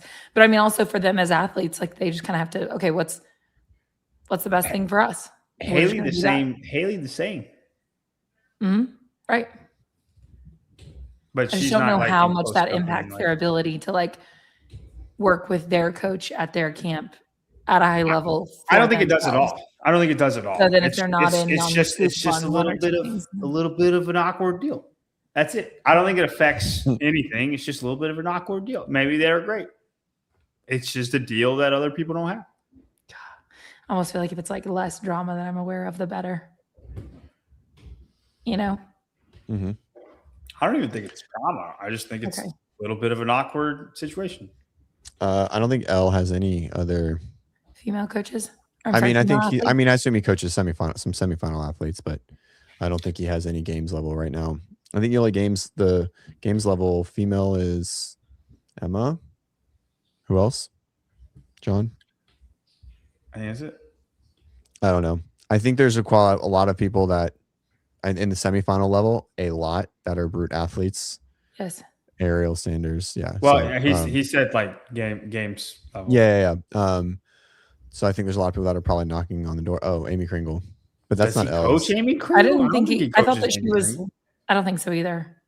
No, Fee is. They absorbed that other. Fee is Torres. You guys are just naming brute people and thinking. Well, they're just asking. They're asking. I think people are just asking. Trying to figure out. Is Amy brute?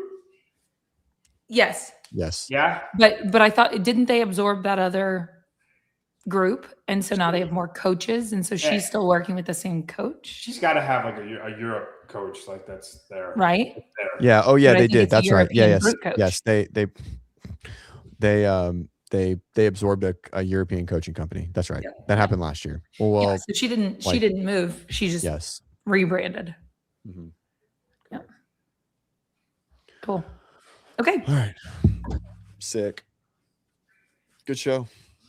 We stayed over 100 for like the entire episode. Or like once it We got did over, it. let's go. It's so awesome. TJ, did you watch the showcase? No, that was like the only thing I didn't watch. I had to turn off. I'm sorry. Oh, I'm going to watch it. cool. I'll come back to watch it.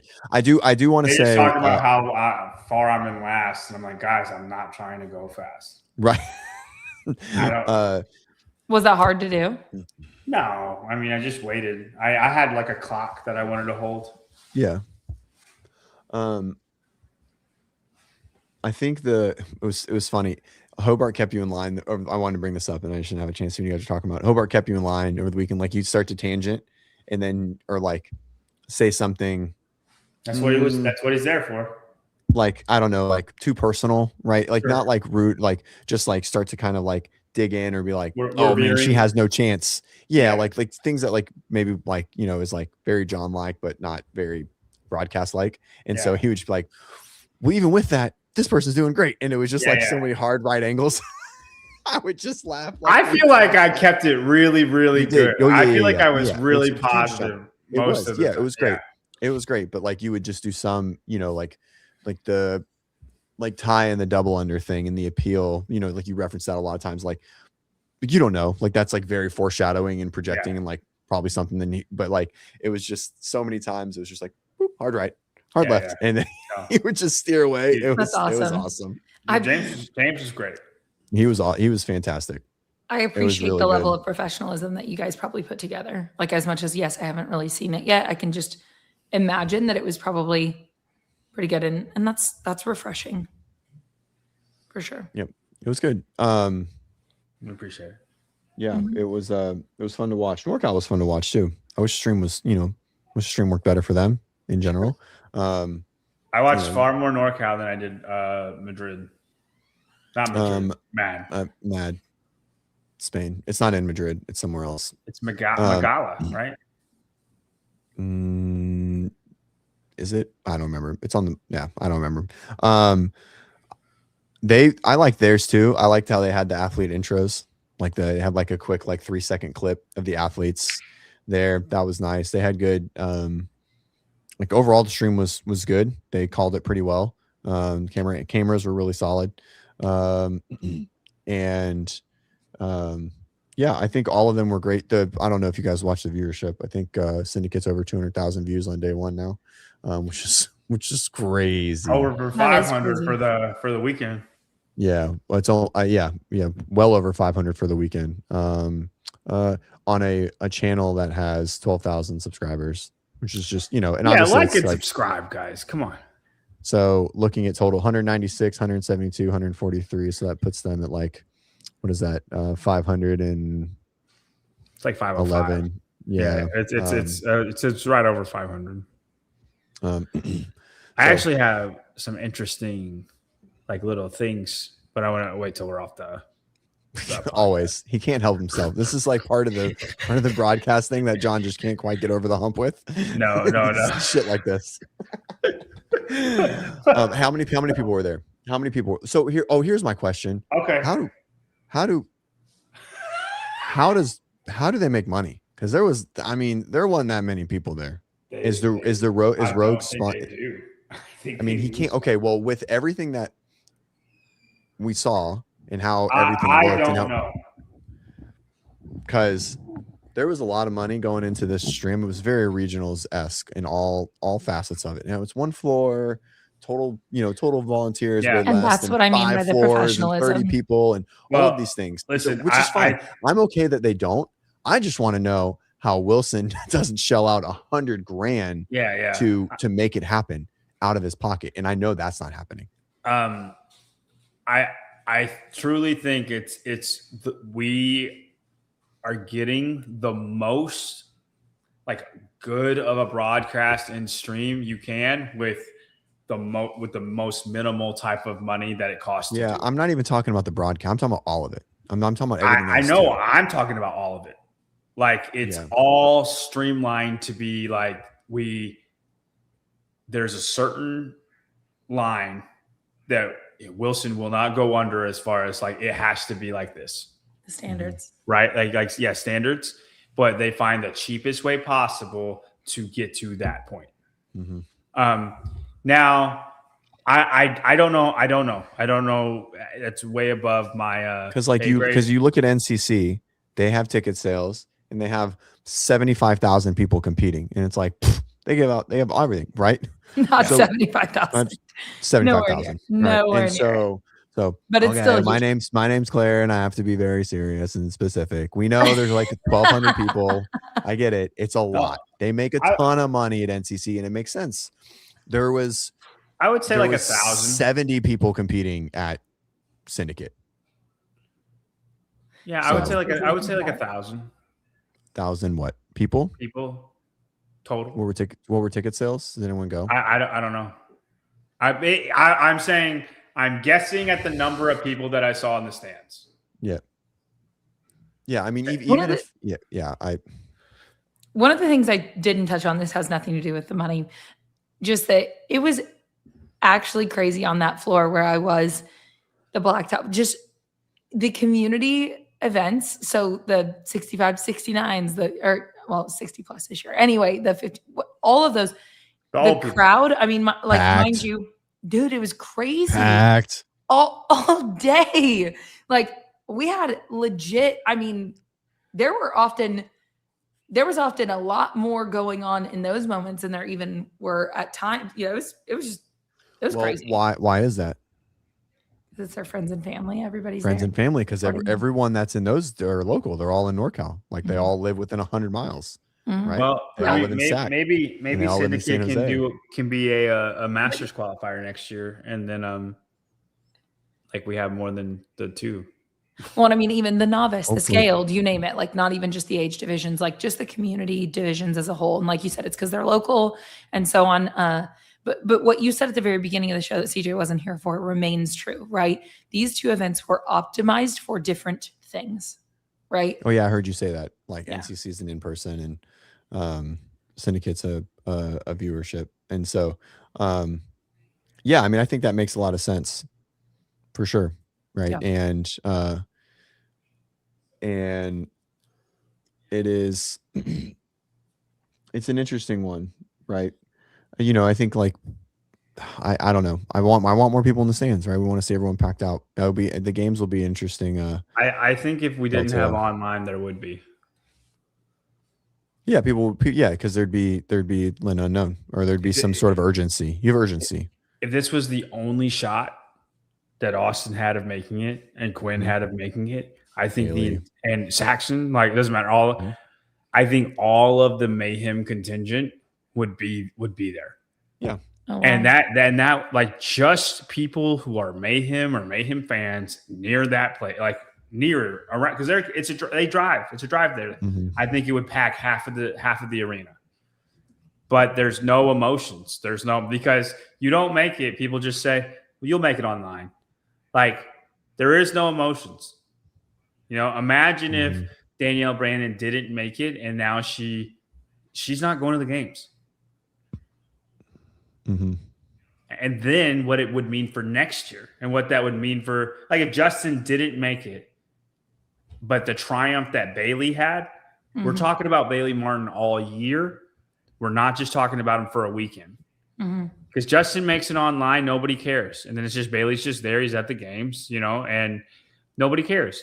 If Justin is not at the games and Bailey, we're talking about Bailey beating him all year. And that brings emotions. That brings people. I agree. I mean, I mean, it's just like, I agree wholeheartedly that there needs to be one shot, no online. Allocate spots. Do it. Oh, you had a chance. You said one shot and you didn't take it. I'm sad. One moment. Thank you. Just make it happen. Capture. So you want to do away with the online semifinal completely? Okay. I mean, like, you're not making money off of it. I know it's like a little bit of a money grab, but not a lot of people are doing it. Like quarterfinals. You're talking about 50 people. You're talking about 50 to 100 people max. max. Then I might need And to do it because I could say I'm one of the 100 fittest people. And so, well, this is where I think someone said that you do like a Royal Rumble at the ranch. Like you have your first person out in every event and you send them an invite to go to the ranch in person. 7 events, 7 people, winner take all. They get the last spot or whatever it is. That's right. cool. Yeah. I mean, and then, it's you keep it enough for one heat. It's 10 people or whatever it is, whatever the number might be. And, you give 1 or 2 spots there and everyone's just fighting it out and, help them, help them travel a little bit. It'd be the easiest media ever. It would trump every other watched event for the season by a gazillion. Makes me want to touch back on the fact that the road to the games this year has been really, really good. They have been very good. Yeah, no. Think if they didn't make it and they did a road to the games next year, like how much more emotions would be put into it, and like it would make more people come to these events, which would make it seem cooler, which would reach the younger crowd. I think we're gonna get them. I really feel like we're in a good position right now to start doing that again. Oh, Jesus. Okay, buddy. Sorry, he got into something he wasn't supposed to get into. There's a lot happening under the camera right now. I gotta mute you, dude. He sounds vicious. He does. That's how Duke sounds when he's playing. All right, we're rambling. He's good. He went away. I turned into a pumpkin. Shout out to all of the people who worked NorCal this past weekend. It was an absolute delight to work alongside you guys. Oh yeah, Claire, point up above your head. Is that on the screen? I think it's on the screen. Yeah, there it is. Other way, Claire. Yep, other side. There you go. WODprep's doing a run challenge. Scan the QR code or go to. Let's see. Do I have it here? Nope, not that. That's weird. Did you text it to me? Where did I get this from? I text you the link. Yeah. Directly. Join us for our run challenge. It's free. Top runner gets a pair of Born Primitive shoes. 25 miles over 6 weeks gets you entered into a drawing. We'll do some coaching in there. We'll do some fun stuff. I'm doing it. Claire's doing it. The whole team is going to be in there, inside of our community. And so today was day 1. It's 6 weeks long. Most of our athletes are kind of like Nordic, which is very strange. We have a lot of Canadians and a lot of Nordic athletes in our programs. And so like 75% of the year they're stuck inside. So we try to run pretty much every summer. So if you guys are looking to maybe have a little bit of accountability, join the group, scan the QR code, or just follow the link that I just posted here. And, come join our community. It's free. So you get to be inside of WODprep Academy and get a little bit of coaching and post. I didn't buy the running shoes. I'm still in tears. I can't do it. They're still running shoes. I don't think I wouldn't make it my Innovates. My Innovates which I'm so frustrated with. Anyways, moving on. It's annoying. So 5K this morning. We're doing one every day. It is free. It is free. It is free. Obviously, it's part of the thing. Like we want you to join our not free portion. That's the general gist, but it is free and you get all the same value as a paid member in there. No difference for in the membership. Free spaces. Yeah. And I want to shout out Ortega Media and Velen's Media. If you guys want any pictures or photography sessions, go DM them. They are legit. And they worked Syndicate all weekend, and they did amazing. I concur. Mm-hmm. Those guys are awesome. Cool. All right. Have a great one. Thank you so much. We'll see you Friday morning. Peace. Bye, guys.